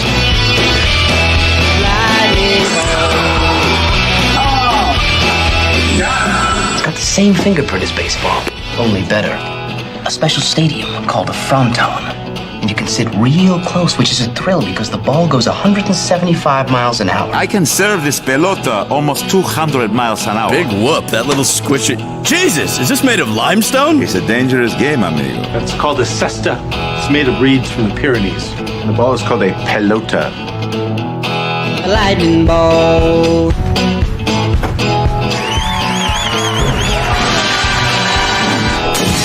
Oh, good God. And we're now just 5 minutes away from the start. Game number 6 here. Going back to singles, we need a break from dodging death for a couple moments, and then we'll get right back into it in game number 7. There wasn't much death dodging there. I was going to say last week, too. I mean, we joke about it. I mean, this first week, there were a couple moments. Have you looked up dodging death yet? Okay, forget it. Between the matinee, I should say matinee and evening. Pull it up right here. Between the matinee and the we will look up dodging death right there on YouTube. The old black and white video, and was glancing down at the chat here just momentarily. Yeah. Certainly like to pass on condolences to both Michael and Robert, who participate regularly in our chat, and lots of people out there experiencing loss that doesn't lessen anybody's specific loss. So our sincere condolences, and we appreciate you staying tuned in. With that being said, we hope to provide a little light entertainment for the remainder of the afternoon. Yes. Were you prognosticating while I was away? I'll tell you, last week it happened once. I got it right. I don't remember, maybe earlier in the week if I have a bet one. for you. All right. I don't get this one right. No. Here's what we're gonna do. We have filing to do. Now both you and I look at it every day and watch it piling up, and we see the empty binder. So here's this. This is gonna be. You pick the game to prognosticate. If you call it correctly, I will do it by myself. If you don't call it correctly, we'll do it together. I like that. Now, people have to understand. Like to put a little something on that. Well, no, because you do the majority of work here. The actual work as far as like no. There's no question about it. As far as the work that it takes to get results into the computer, that gets them read into the. I mean, that department. Absolutely, that's all work that absolutely needs to be done in support of the program, and you do all of it. So I'm not going to just say, "Yo, fill the binder." So no, I will do it. I like that. I will do it. Now you pick the game to prognosticate. So you blow it. We do it together, which means you're going to have to spend probably about 20 minutes with me face to face. Wow. At that table back 20 there. 20 minutes? 20 minutes with a hole puncher. See, we could do the math here. We've spent probably more than 20,000 hours, 20,000 empanadas on this. You've never filed with me. I'm not. That's one thing I have yet to do here. I am really good at the paperwork game, as you've seen. Yeah, handling all the player injury paperwork and all that other stuff. No, when you work in a hospital, you have to be good at Well, that. used to be. Now everything's electronic. Nice. I mean, they come in and they barcode your wrist. It's they know who you are. They just it's like the before you get medication.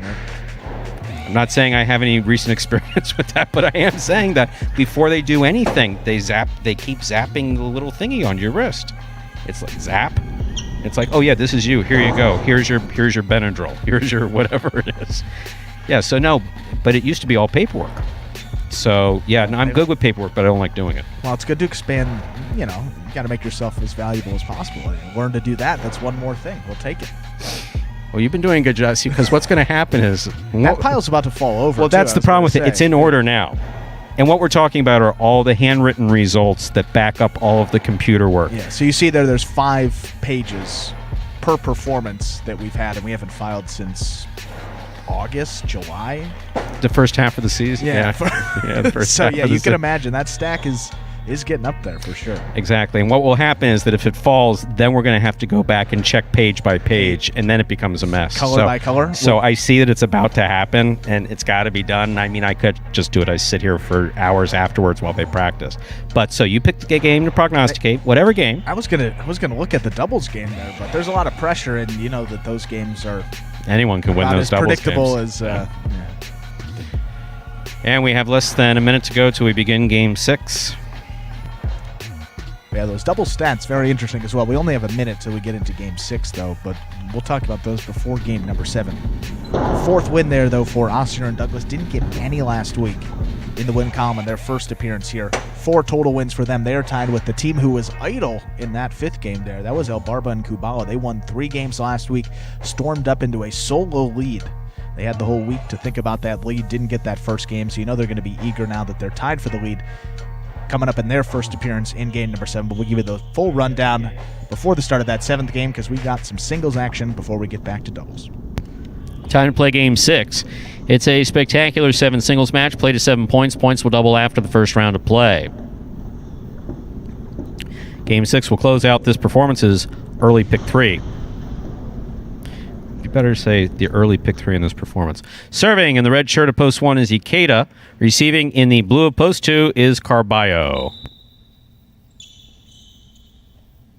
Ikeda serves. Game 6 has begun. Backhand by Ikeda. Catch by Carballo.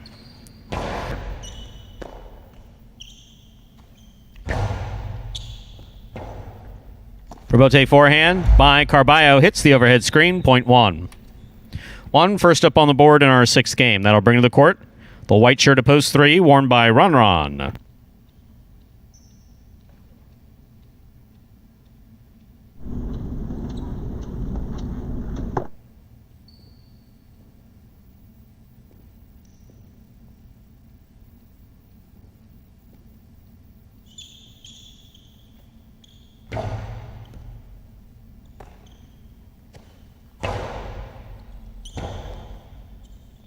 Rebote forehand thrown hard by Ikeda. Rebote left side by Ikeda just above the pad. Ron steps in. Low, hard backhand. Rebote left side by Ikeda in the pad. Point 3. Receiving, green shirt of post 4. Number 22, Bueno.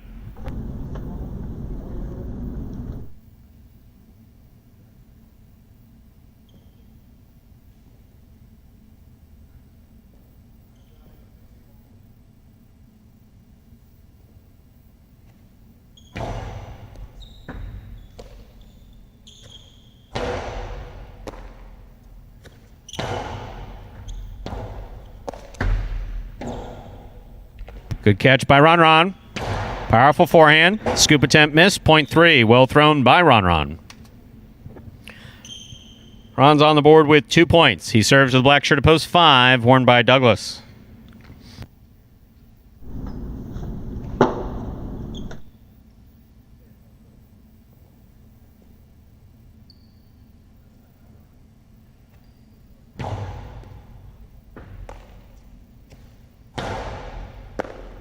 Ball tip by Ron.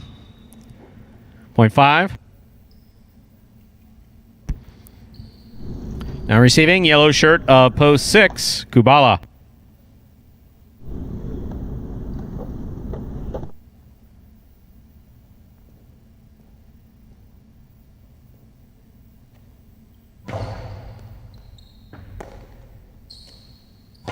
Kabala goes deep from the left side.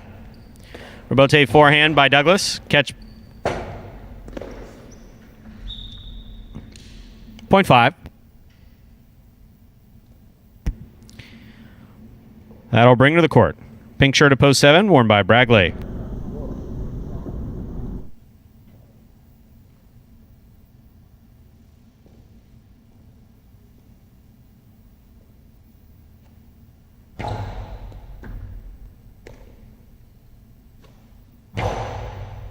Catch by Douglas.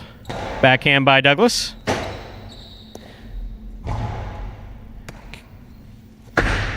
Karen by Douglas opens up and scores 0.5. 5 on the board with 3 points. Here's post 8, Ben.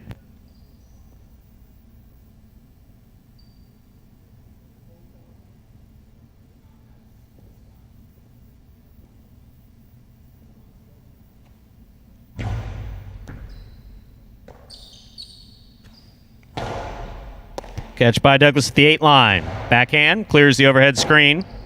Robote on the side wall. Tough play, 0.5. Douglas made 4 straight points. That completes the first round of play. All matchups are worth 2 points now through the end of the game. First to return in the blue of post 2 is Carballo.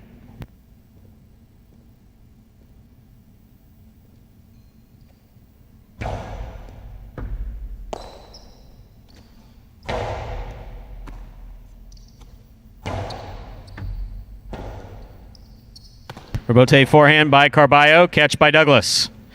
Douglas plays it low and hard to the inside. One-handed scoop by Carballo. He holds on to it.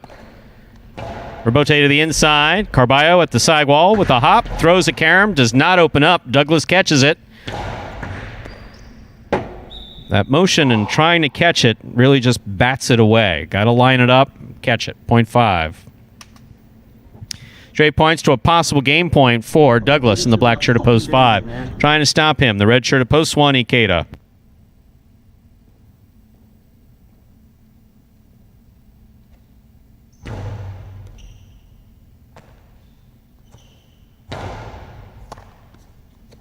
Backhand by Douglas. Robote forehand by Ikeda. Douglas passes on the scoop, plays the forehand Robote. Ikeda stops it in the air.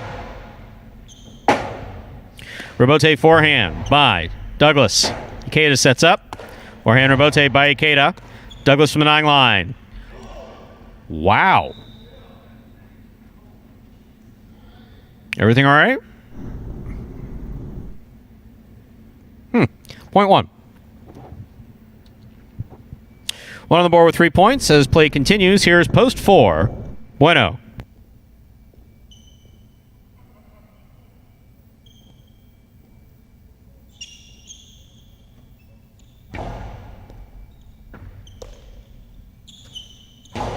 Backhand by Bueno, catch by Ikeda.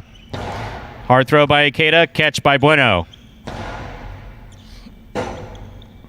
Ikeda, forehand Robote, catch by Bueno.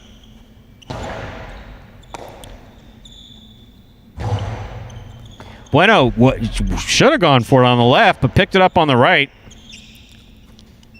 Hard throw by Ikeda, catch by Bueno. Robote forehand by Ikeda. He's up. He's out of the way. Bueno's there.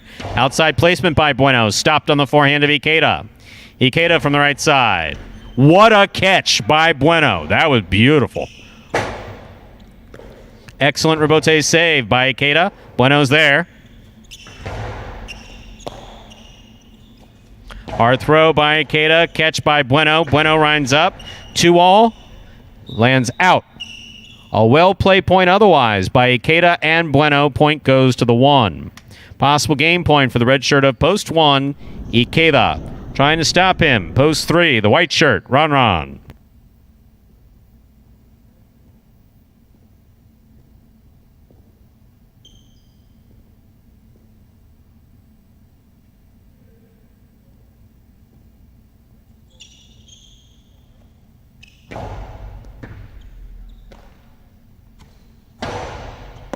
Excellent catch by Ikeda at the 9 line. Nice backhand.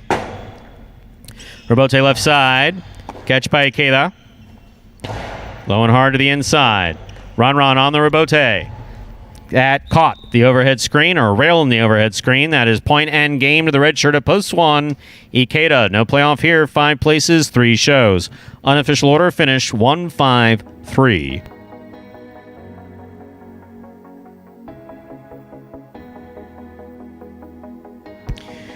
Results from Game 6 are official. Coming in first, post 1, Ikeda. Taking second, post 5, Douglas. Coming in third, post 3, Ron.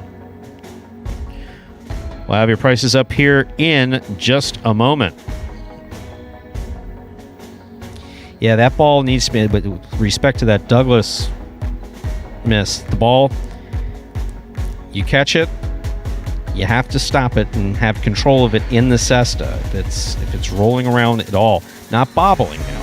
We're not talking about a juggle. He didn't juggle it. He just didn't stop it after he caught it, and when he went to throw it, had absolutely no control on it. But you see it so rarely that that's why it's being mentioned. And I was going to say, I mean, in any top guy in any sport, mistakes like that. And that scoop by Bueno, though, at the side wall, that was gorgeous. Yeah, great pickup right off the side wall there, high scoop. That was Everything really about nice. It was great. That was very nice. It was a great point between he and Ikeda. Of They played good points. Both. Yeah, well, the points between Ikeda and Carballo and Ikeda and Bueno are always good points. And Kubala as well. Yeah, I like those points. Yeah. Not that I don't like the other points. There's a couple of good names there. Absolutely. 1-5-3 is the result. Price is up on the board. The pick 3, 6-4-1. All 3 numbers returning 462.40. $2 Quinello 1-5. That's first and second in any order. $17.40. Someone I believe in the chat was predicting a $10 one, but nope, $17.40. Well, of course, Douglas didn't run it out, so may have been 10. Anyway, trifecta 1-5-3. That's first, second, and third place, finishing $92.40. A $2 wager on 1 to win. Return $6.80. Up next, Dodging Death 2. It's a spectacular 7 doubles match, the second of our 2 doubles games in this performance, part of the Doubles Championship Series here at Magic City. $15,000 in prize money on the line. There are no scratches in Game 6. In Game 7, rather. Game 7 does begin the late pick 3 and conclude the high 5. Post time for Game 7 is now just 8 minutes away. Good luck.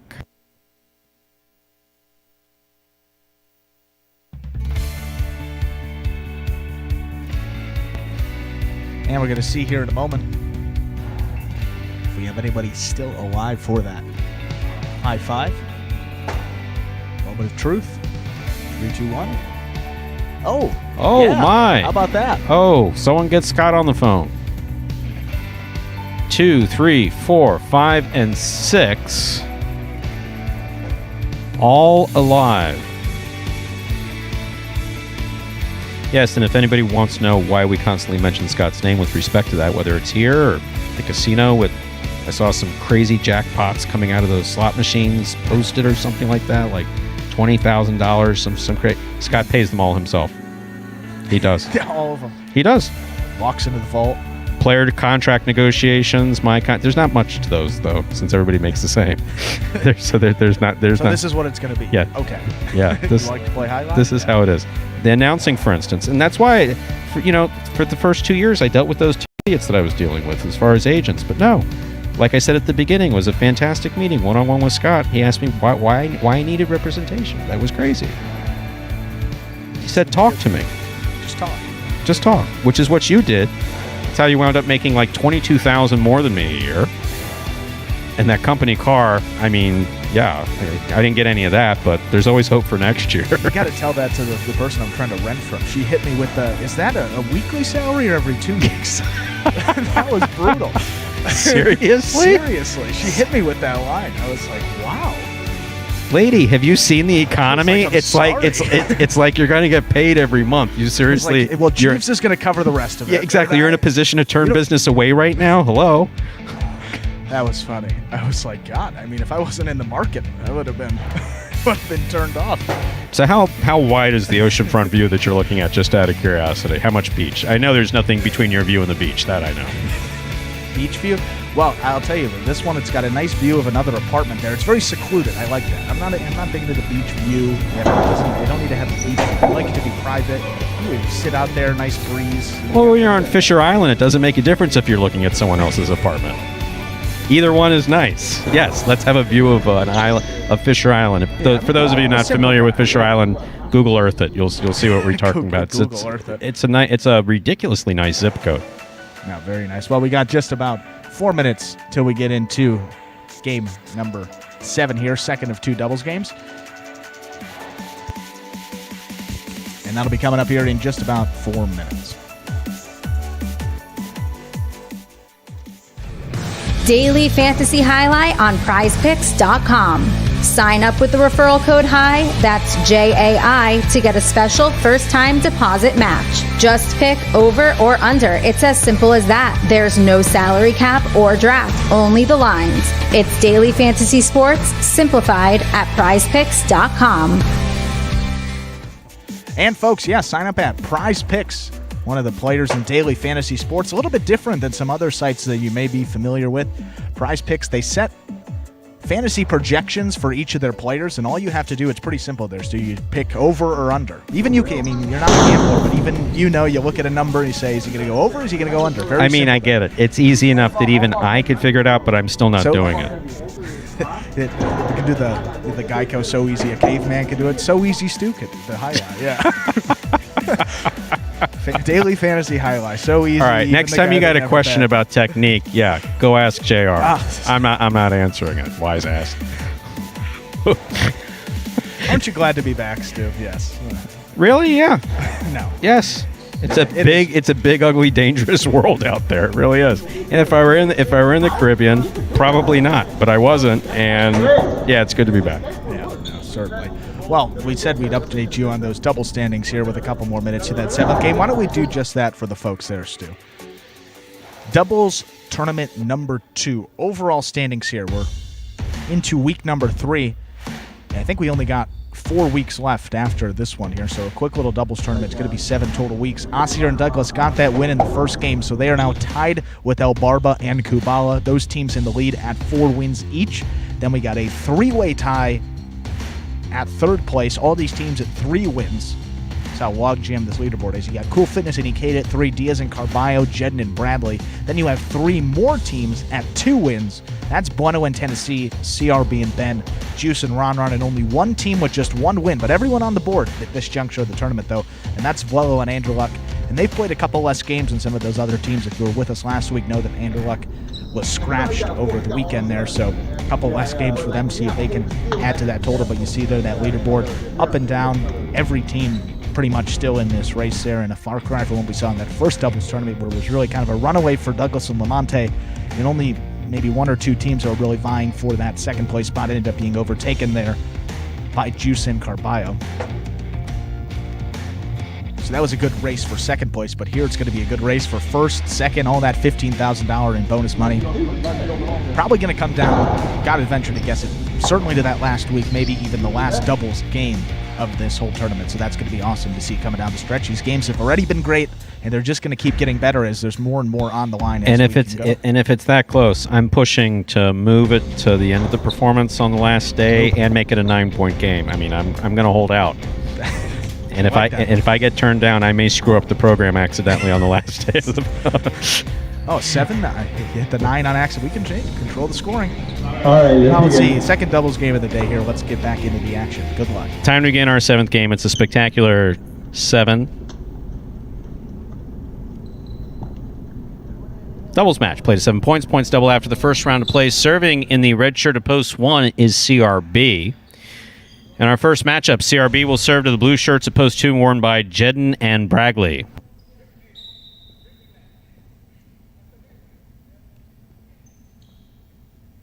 CRB serves. Our 7th game has begun. It's a hard throw by Bradley. Robote from the left side of CRB is going to land out of play, point 2. 2 first up on the board in our 7th game. That'll bring to the court the white shirts of post 3, Cool Fitness and Ikeda.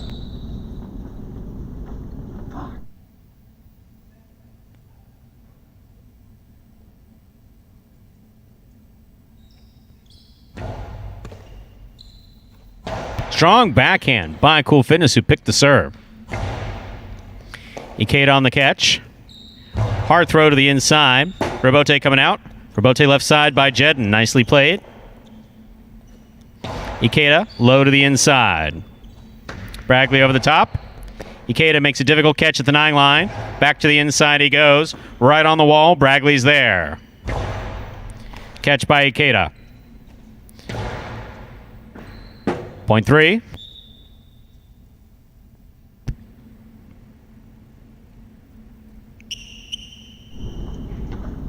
In this matchup, Cool Fitness will serve to the green shirts of post 4, worn by Bueno and Tennessee.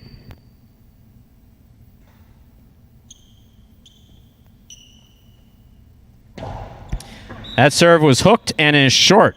Underserve. Ball's got to land between the 4 and 7 line. That fell short of the 4. Point goes to the 4. In this matchup, Bueno serves to the black shirts of post 5. Juice is in the front court. Ron receives in the back court.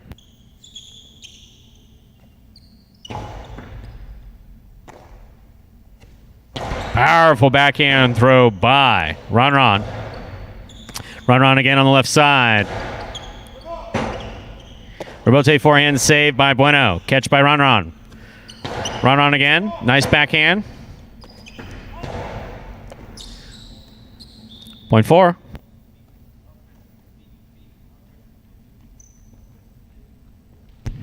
Four on the board with 2 points. Here are the yellow shirts of post 6, El Barba and Kubala.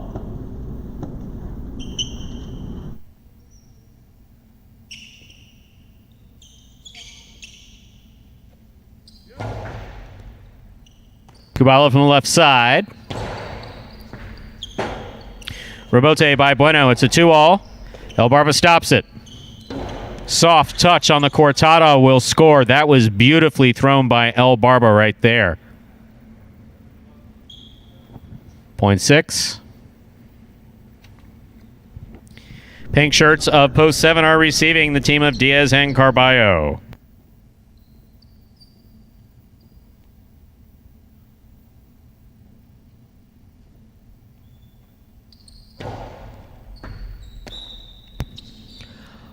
Underserve. Point 7. Here now to complete the first round and receive the purple shirts, post 8, Vuelo and Anderluck.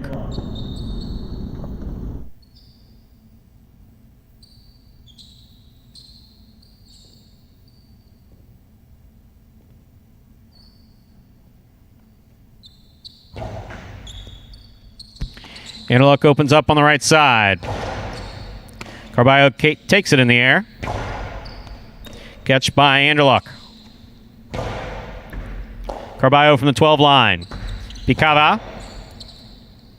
Anderluck makes the catch back at the 12 line. Karam does not open up. Carballo calls for the catch. Fires it to the inside, and it scores. Point 7. 7 on the board with 2 points as we complete the first round of play. All matchups are worth 2 points through the remainder of the game. First to return, red shirts of post 1, CRB and Ben.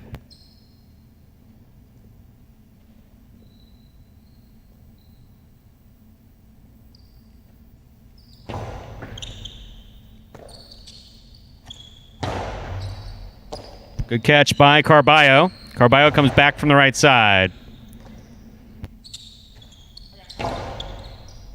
Carballo on the forehand at the 11 line. Low and hard to the inside. Ben with a tip ball, point 7.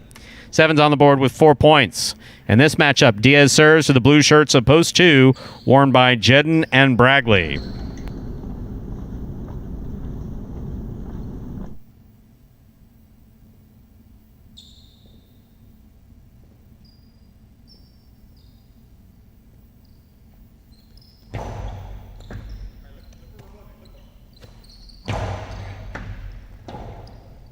Carballo with the rebote. He makes a save on the forehand, takes a big bounce. Bragley's there.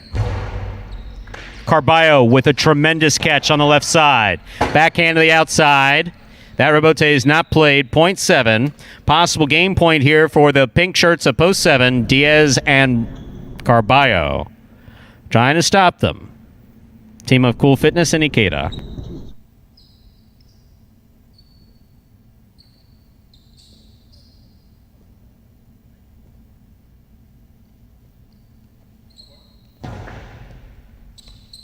Keita moves up, makes the catch. Scoop by Carballo. Low and hard to the inside. It's going to score for the win. That is point in a perfect game to the pink shirts of Post 7, Diaz and Carballo. 7 wins it, 4 places, 6, 2, and 3. Playoff for third place. 6 first serves to 2.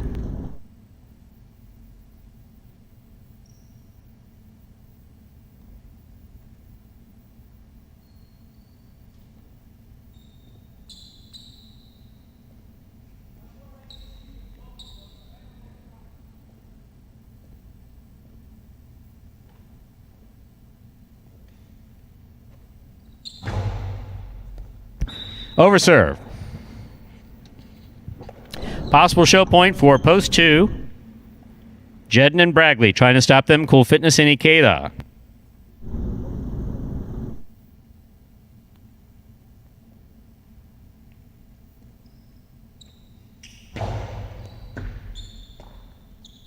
Ikeda on the forehand from the Teng line.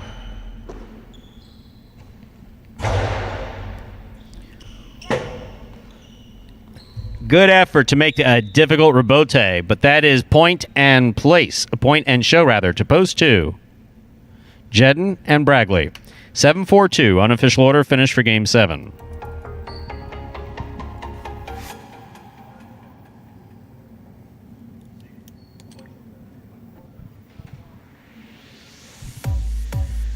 Results from Game 7 are official. Coming in first, Post 7, Diaz and Carballo. Taking second, Post 4, Bueno and Tennessee. Coming in third, Post 2, Jedden and Bragley. 7-4-2 is the official result for Game number 7. And it's funny how that works out. Osir and Douglas didn't get a win last week, nor did Diaz and Carballo. Those were the two. Each of them had 3 wins headed into last week. Neither of them found a win column. First 2 doubles games of this week, both of them get it done. So 4 wins now for both of those teams. 3-way tie we have at 4 wins atop the double standings now. It's going to change each and every game. These are going to be fluctuating here throughout this tournament. But 3-way tie now. Good to see them get back in the win column. And the high five. Scott can turn around. There is a carryover. Well, we do have a 4 p.m. performance. Let's not forget about that. So, high five. 86417. 4 of 5 numbers returning $70.10.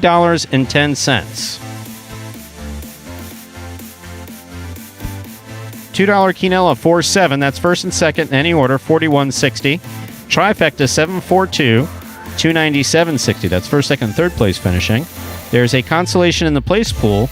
No one had 7 or 4 to place, so 2 to place returning $4.80. A $2 wager on 7 to win returns $18. Up next, ladies and gentlemen, games 8 and 9. A 7-point game and a 9-point game. Game 8 up next, spectacular 7 scoring. Game 8 closes the Mighty Ocho for this performance. There are no scratches in our 8th game. Post time for Game 8, 7 minutes away.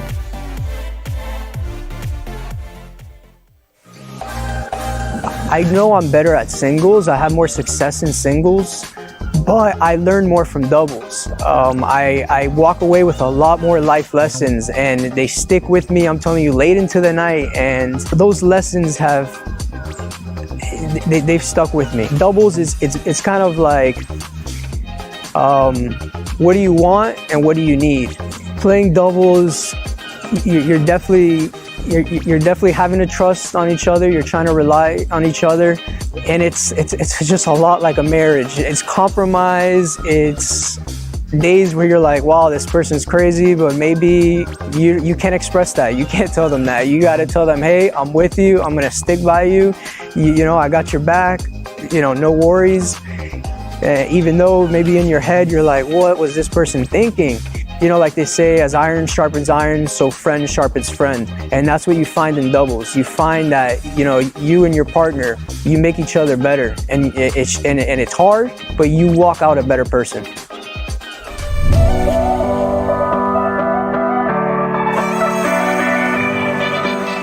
Outside placement from Poole. Asier goes back for the rebote, diving, and that's a 2-ball, and lands just in. That will score.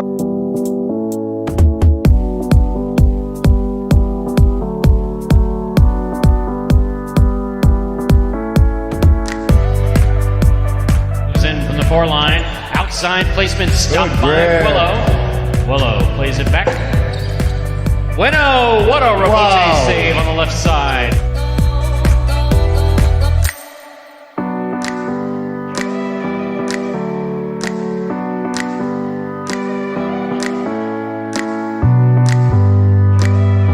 Karam stopped on the forehand of Jin. What a beautiful rebote. Jin on the run, 2 bounces, scores.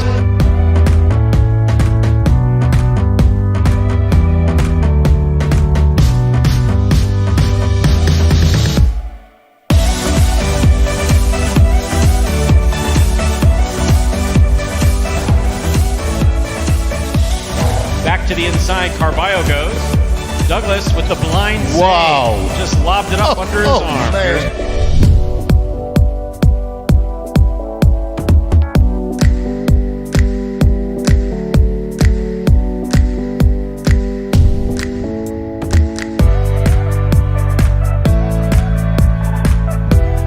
Rebote thrown beautifully. Antelope gets out of the way. Rebote's back up. What a fine effort. This is a 2-all. El Barba on the run. And it scores.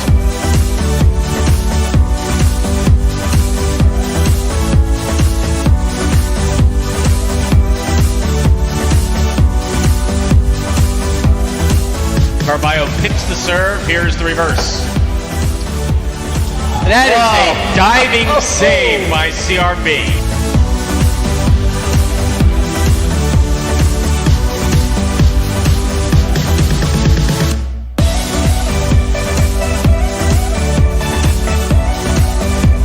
He somehow gets rid of it in time without holding it. Here's Anderluck. Carballo diving save. What a fantastic rebote thrown by Carballo.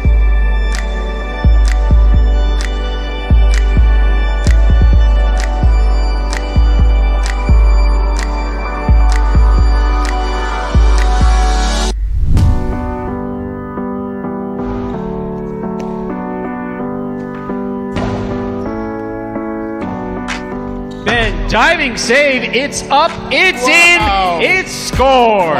That's why you never give up.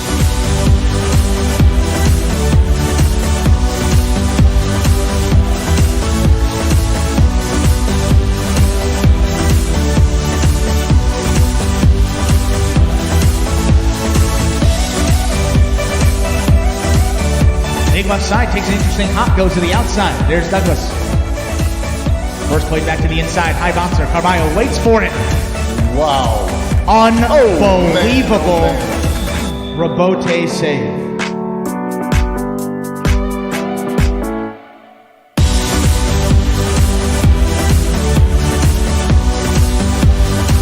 Carballo's there. Sidearm Karam, split placement. Kubala up at the 5 line. Willow. That's in play. That is absolutely in play.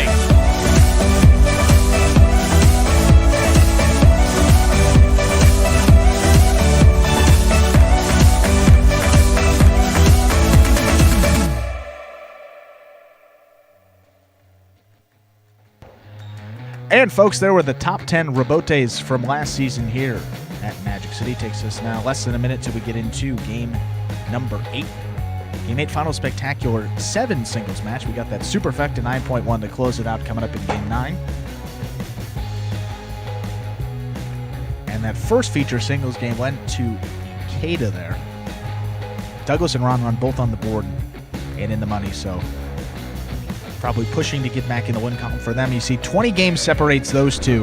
Talking about Ron and Douglas there. Douglas 154 wins this season. Ron at 134, so 1-2 in those standings.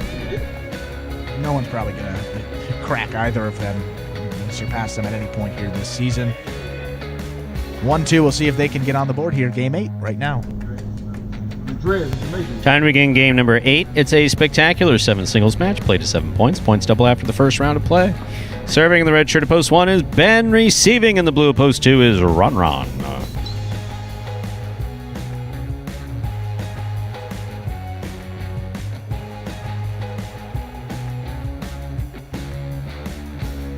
Ben serves. Game 8 begins. Powerful backhand by Ron. It's a fine rebote save by Ben. Ron maneuvers around Ben. Catch not made in time. Point 1.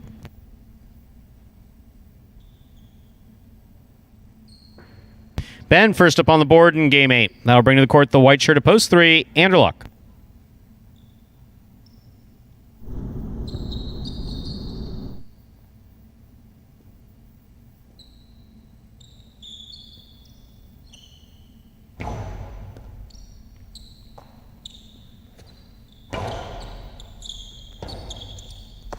Rebote forehand by Ben, played at the sidewall. That's a nice save. Anderluck, powerful forehand. Rebote left side to the overhead screen. Point 3. Green shirt of post 4 receives. Here's Kubala.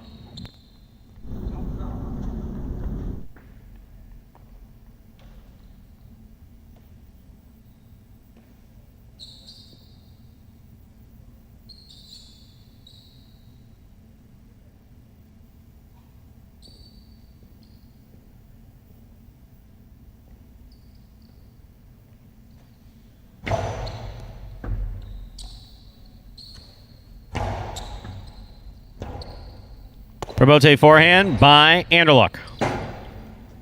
Rebote forehand by Kubala. Anderluck makes the catch, winds up. Costado straight to the outside, scores for Anderluck. Beautifully thrown, point 3.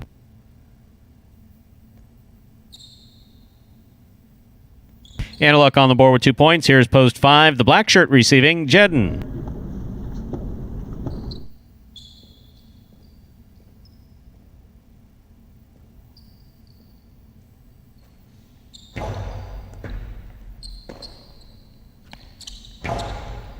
Catch by Anderluck midcourt. Hard throw. Beautifully played to the inside. That's a great rebote save. Scoop by Anderluck. Rebote by Jedden. Clipped the sidewall. Anderluck makes the catch. Holds onto it. Rifles it to the inside. Jedden chooses the rebote. Did not have the distance. Point 3. 3 on the board with 3 points. Serving to post 6. Carballo.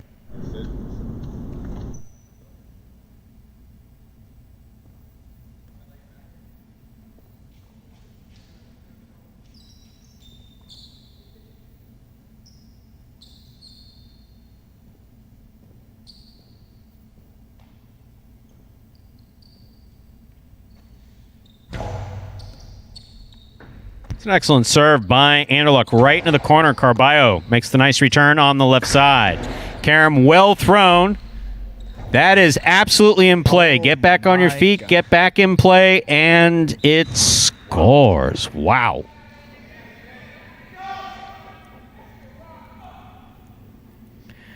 Point 6.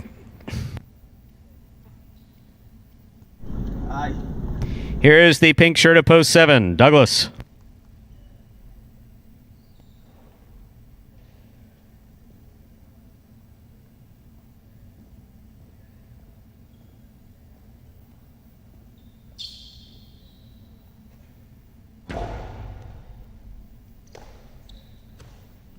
Powerful backhand by Douglas. Comes all the way out. Carballo backpedaling, throws a beautiful rebote. Douglas goes to the floor. Carballo makes the catch on the forehand. Jeez, oh man. Wow. Okay. Point 7.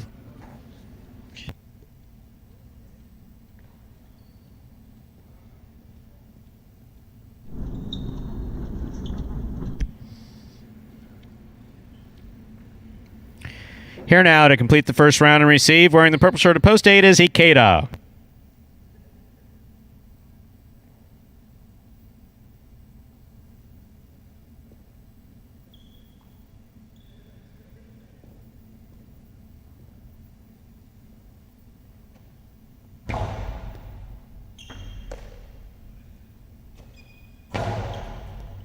Catch by Douglas. Nice backhand. Rebote left side, clipped the side wall. Douglas makes the catch. Powerful throw. Scoop attempt missed. Clean on the right side of Ikeda, point 7.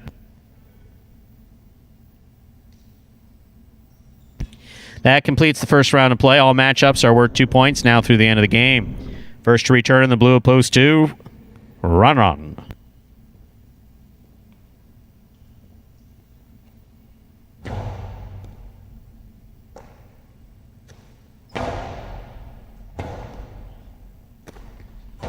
Rebote save on the forehand of Ron.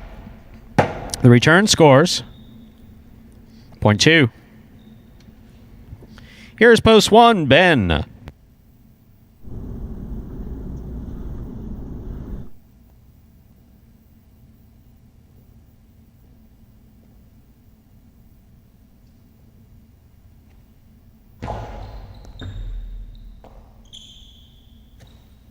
Powerful backhand by Ben. Rebote comes out to the 6th line. Played on the forehand of Ron. Ron passes on the forehand Rebote. Catch by Ron. Low and hard to the inside. Ben. Good effort to make that Rebote. Falls short, point 2. Ron on the board with 4 points. Here's post 4, Kubala.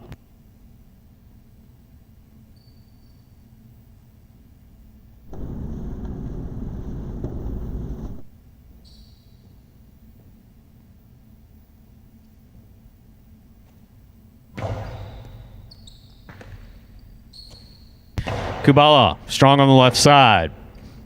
Rebote forehand by Ron. Catch by Kubala.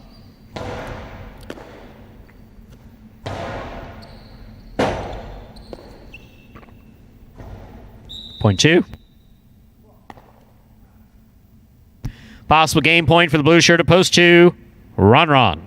On the court trying to stop him. In this matchup, the black shirt at post 5, we have Ron serving to Jedden.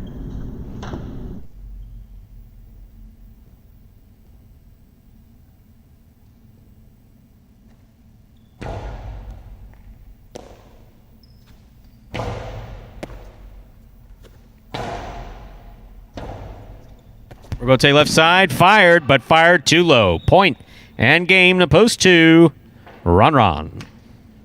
No playoff here, 3 places, 7 shows. Unofficial order finish, 2-3-7.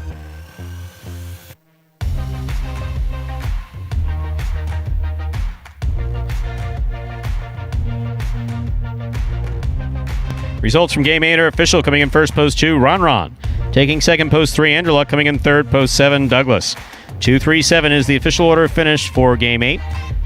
And we'll have your prices up there in just a moment. And glancing at the chat, interesting question asked there by Pete a little earlier regarding the value of taking the serve. We'll have time to answer that after the video about the superfecta thingy, right? Yes. We'll have some time. That's what it's called. It's called superfecta thingy.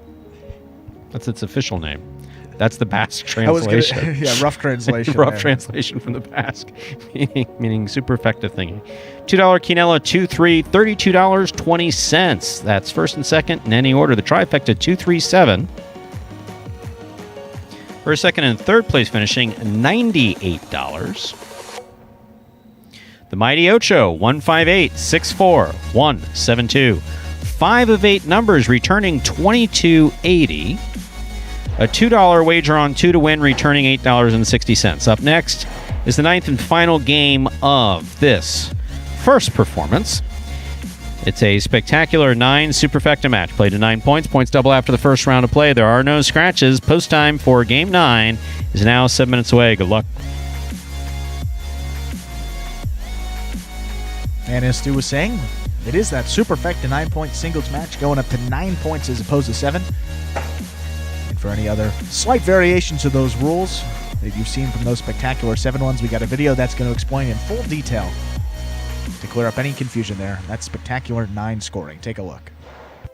Spectacular 9 singles games are played with 8 players. Each player wears a different color jersey numbered 1 through 8 on the front. These numbers are traditionally referred to as post numbers. Post numbers are used to signify the order in which the athletes will play in a game. These numbers are also used for betting purposes. Don't be confused by the numbers on the back of our jerseys. Those are just for fun. Each game begins when the player in the post 1 red jersey serves to the player in the post 2 blue jersey. The served ball must land between the 4 and 7 lines marked on the court's side wall. If the ball lands between those lines, the serve is good and play continues until one of those 2 players wins that matchup. The player who loses the matchup exits the court and waits for his next turn at the end of the rotation. It's important to note that every game has 2 rounds. The first 7 matchups in a game make up round 1. Each matchup in round 1 is worth 1 point. Round 2 refers to all matchups that take place after the 7th and final matchup of round 1. The number of matchups in round 2 varies from game to game. And in round 2, each matchup is worth 2 points.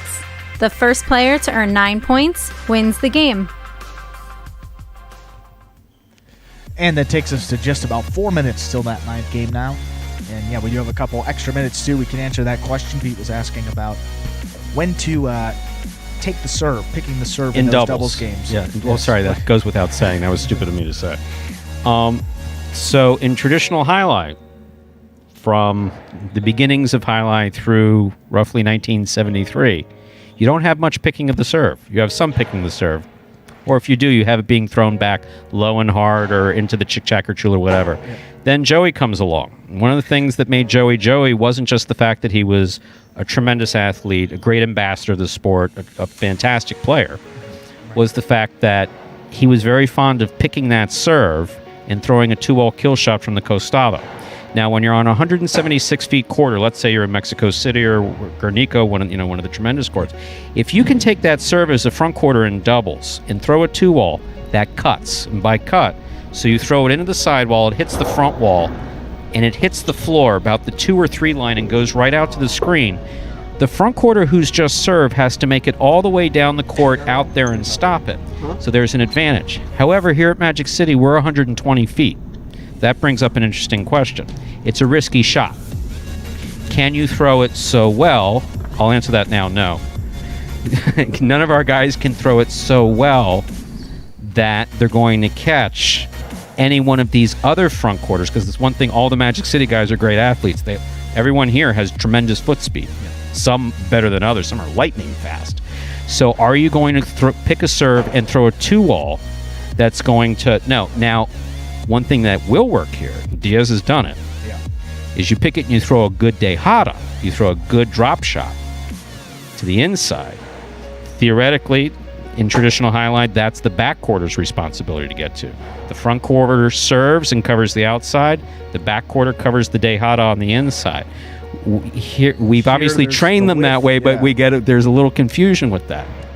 So, but that's the way that it's supposed to go. So so there is a value in taking the serve and killing the point. And players like Joey, Zuleika, Inclon was mentioned by Richard in the chat. Yeah. There are a number of players who specialized in taking it and killing the point as quickly as possible. Billy, I'm obviously prone towards Miami highlight players. That's where my education and all comes from. Sure. But no, there are players throughout the history of highlight from the 70s anyway, so the last 50 years, who've turned taking the serve into an art. But on a shorter court of questionable value, that you're going to throw it good enough to where your opponent can't get to it. Yeah, we see a lot of times, these guys that have kind of mastered the picking of the serve, but the second part of that is the throw and getting the kill shot in. And one guy in particular that comes to mind is Bueno, kind of mastered, not necessarily mastered, but catches it off the side wall well, takes it out of the air well off the serve, but a lot of times, just gets a little wild on the throw and can't keep it in the court, and that's what you're talking about. The width of the court makes it difficult to throw an effective kill shot here on 120 feet. So it makes a lot of sense. He was a ball boy at Miami Highlight. He grew up, his father, obviously Benny Bueno, number 22 at Miami, as traditional highlight background as you come. So he saw guys, he grew up watching guys pick the serve, but picking the serve at Miami Highlight, throwing a great kill shot is different than doing it here. Now, if they get to the point where they start throwing to Carballo has these moments of genius where he throws these incredible 2-walls that'll work. As they continue to progress over the course of the next few years, we may see where there's an increased advantage to that, but you got to get better at throwing the costado 2-wall. Hope that answers the question. And we have less than a minute to go till we begin Game 9.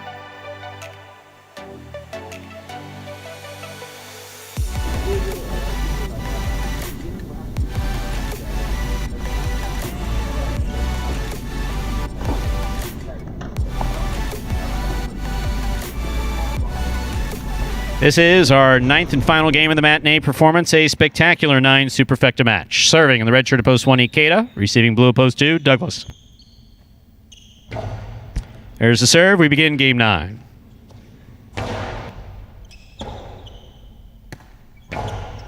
Catch by Douglas. Got Ikeda on the inside. Throws the carom. It scores. Point 2. 2 will serve to the white shirt at post 3. Here's Bueno.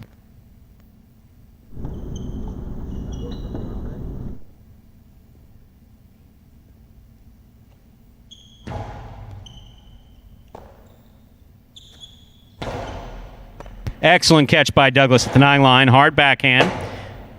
Bueno. With that 2-all rebote, that goes to the pad. Point 2. 2 on the board with 2 points. Here's post 4. Ben.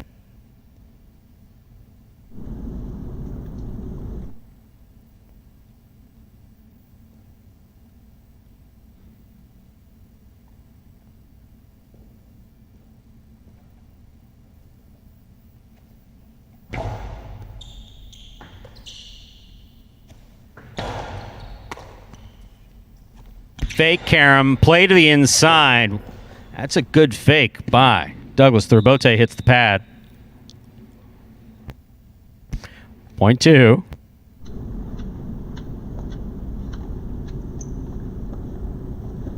Here is the black shirt at post 5, worn by Ron.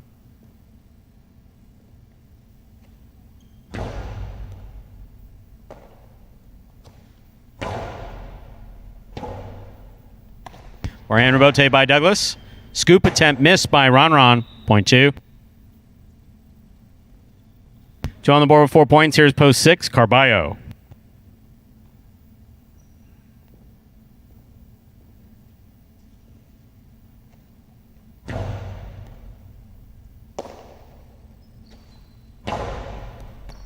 Ball tipped by Douglas on the scoop attempt. Point 6. 6 will serve to the pink shirt at post 7, worn by Anderluck.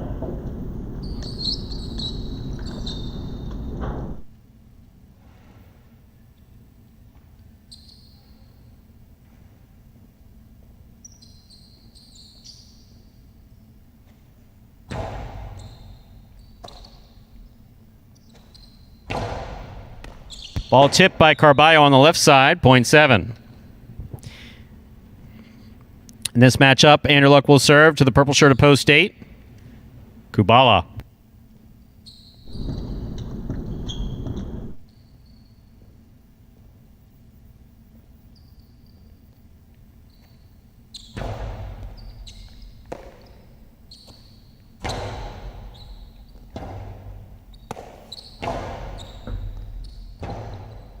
Rebote left side by Kubala.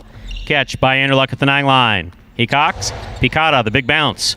Cut off by Kubala on a great catch. Here's Anderluck. Kubala now from the 11 line on the backhand. Passes to the rebote. Rebote forehand by Anderluck. Scoop. Juggled. 7.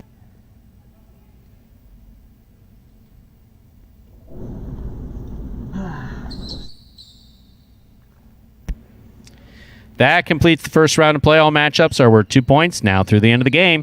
Anderluck is serving the returning 1 post Ikeda.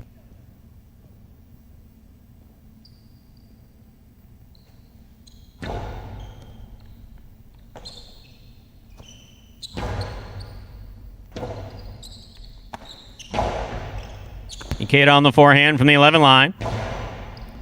Anderluck makes a great catch at the 11 line.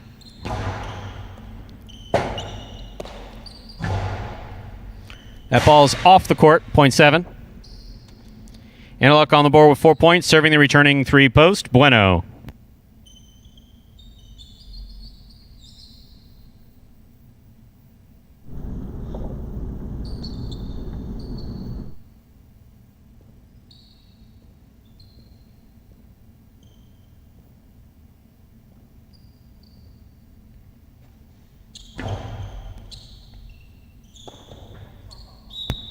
Point 7. Anderluck has 6 points, but remember 9 points are needed to win a superfecta match. Here's post 4, Ben.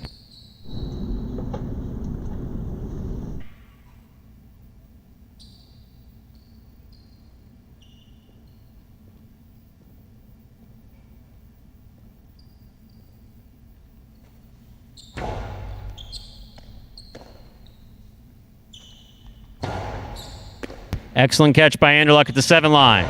Powerful throw from the forehand. Robote saved by Ben. Catch by Anderluck. Ball just missed. Point 4. Play is going to continue. 4 on the board with 2 points. Here's post 5, Ron.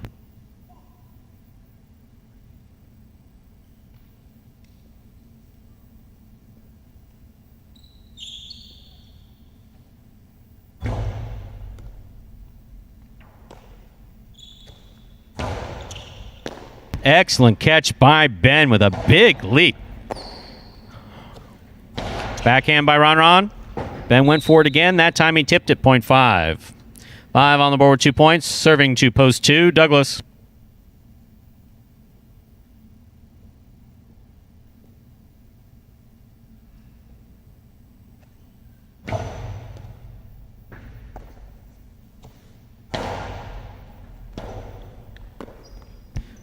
Point 2.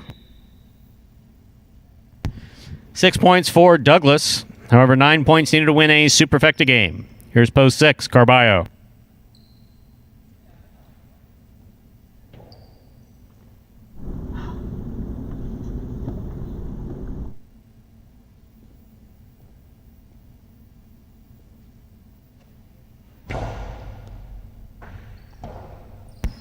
Point 2.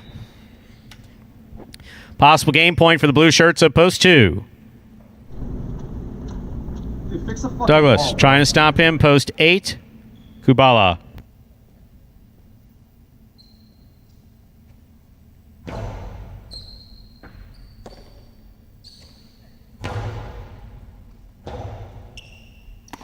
Strong forehand Robote by Douglas.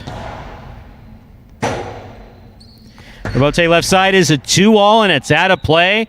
Point 8. Play is going to continue in our 9th game. Kubala on the board with 2 points, serving the returning 1 post Ikeda.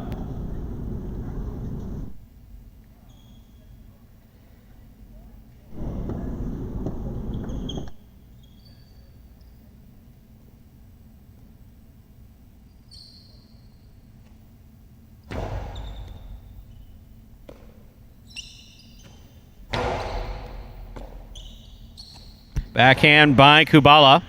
Robote comes out, played from the forehand of Ikeda. Scoop by Kubala. Ikeda from the 9 line.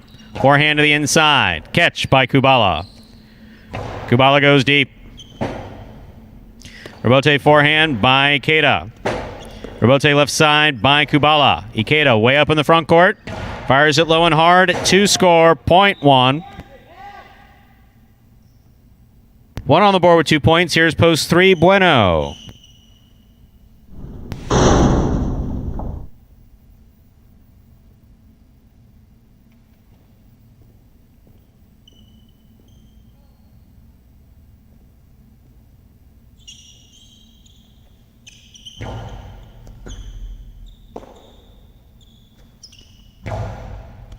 Scoop by Ikeda. Hard throw to the inside. Point 1. Ikeda has 4 points. Anderluck returns with 6. This is a 9-point game.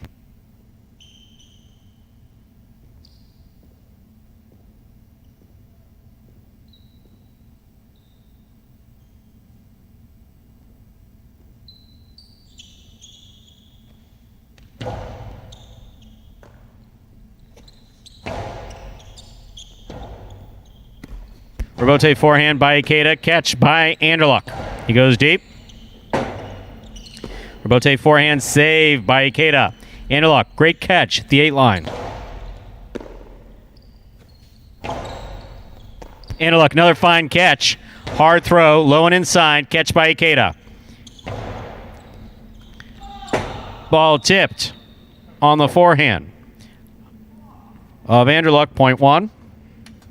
Ikeda on the board with 6 points. Here's post 4, Ben.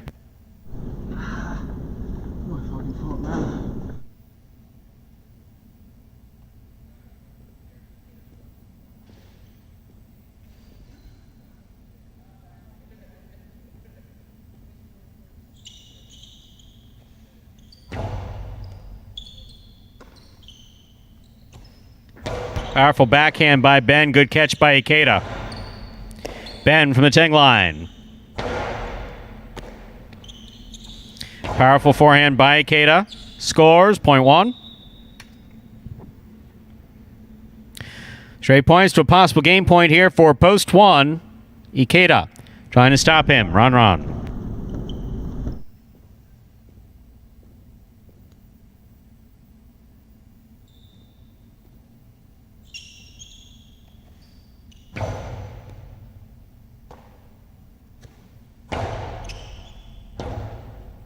Robote forehand by Ikeda. Catch by Ron. Outside placement by Ron. Scores perfectly. Point 5. Ron on the board with 4 points, serving to Carballo. Receiving in the yellow shirt at post 6.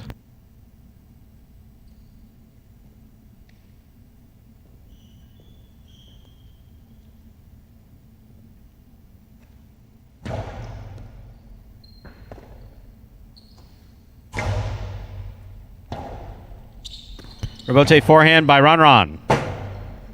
Carballo, forehand Robote.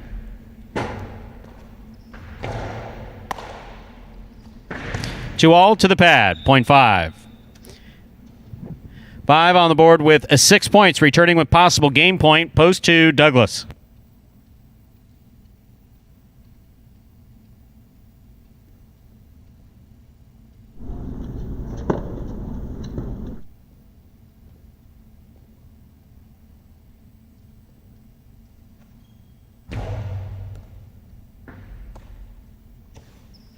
Powerful backhand by Douglas. Robote comes out to the 5 line. Turned on the forehand of Ron. Difficult Robote save at the side wall. Nice play by Douglas. Outside placement. Scores. Point 5. Possible game point for the black shirt at post 5, Ron. Trying to stop him, post 8, Kubala.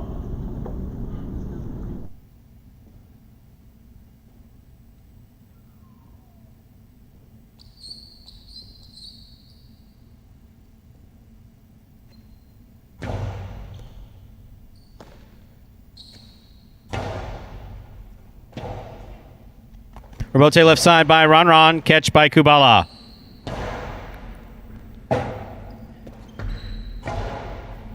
Kubala reaches out, makes the catch. Back to the inside he goes. Ron's there. Low and hard on the backhand. Caught in the air by Kubala. Robote forehand by Ron. Kubala makes the catch at the 8 line. Kubala goes deep. Clears the overhead screen. Robote left side by Ron goes up. Brought down by Kubala. Catch by Ron. Karam scores for the win. Point and game. Black shirt at post 5. Ron. 5 wins it. 1 serves to 2. This is for second and third place. 7 takes the quad.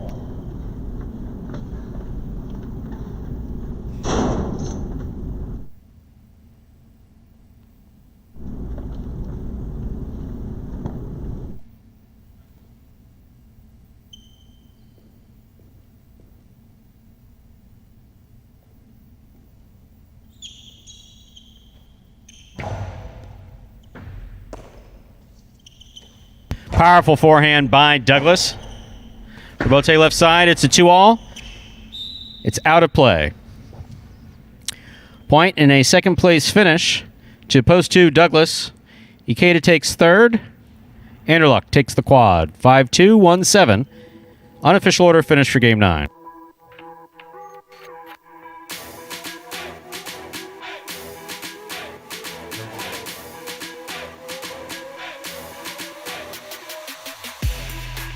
It's official. Coming in first, post 5, Ron. Taking second, post 2, Douglas. Coming in third, post 1, Ikeda. Taking the quad, post 7, Anderluck. 5-2, 1-7. The official order finish for game 9. Quite a game, eh? That was, the way that Ron finished that up. 3 kill shots. Throw the ball where your opponent is not. The outside placement, that counts. Does it count as a kill shot technically? Or Yes. Is that more of a, Yeah. I mean, a kill shot, you don't have to use the side wall. It doesn't. Anything that kills it. Kills the ball. Yeah, but that was great. You saw 3 really well executed shots, too. Hitting perfectly just inside the line, cutting out. on that carom in particular. The other two outside placements, just no chance for either guys to get it there. And that's the thing, Ron. One thing he probably noted from last week, I don't think he threw that outside placement at all. And calling all those games. So what you're saying is that now that I'm back, that everybody's up their game. You talked about that in the doubles, if I'm not mistaken, yes? Yeah. Just saying. Should have waited a week to negotiate. Yeah. No, Scott's a genius that way. That's why we still have Jai-Alai, actually. 10-cent super, 5217, $28.17. $2 pick 3, 725. All three numbers returning 203.60.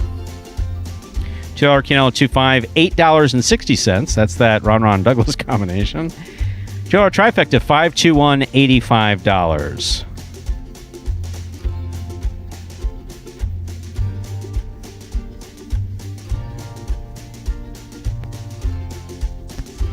So we've had so much fun. What say we come back and do this at 4, eh? Yeah, 9 more games. And remember, you and I have a wager. We do.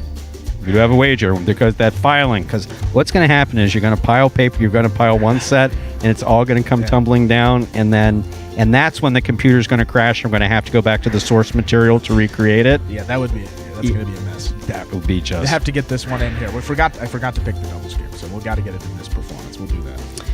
So, with that, ladies and gentlemen, we are finished with the first of our 2 afternoon performances here at Magic City for this Thursday. That will do it for this Thursday matinee performance of Live Jai-Alai in the Magic City on the Jai-Alai Channel. We are glad that you chose to join us this afternoon and invite you to join us again in an hour and 31 minutes. We'll play 9 more action-packed games at 4 p.m. We do hope you enjoyed today's Jai-Alai action at Magic City. Please like and subscribe to the Jai-Alai channel on YouTube. Let us know your thoughts and any questions you might have in the live chat while we're playing. Occasionally we glance down and comment ourselves. And saw that we have a first-time viewer today in the chat. So we'd like to say welcome without my reading glasses to Jose Bo. Is that what that says? Joe Schmo? There we go. Welcome, regardless.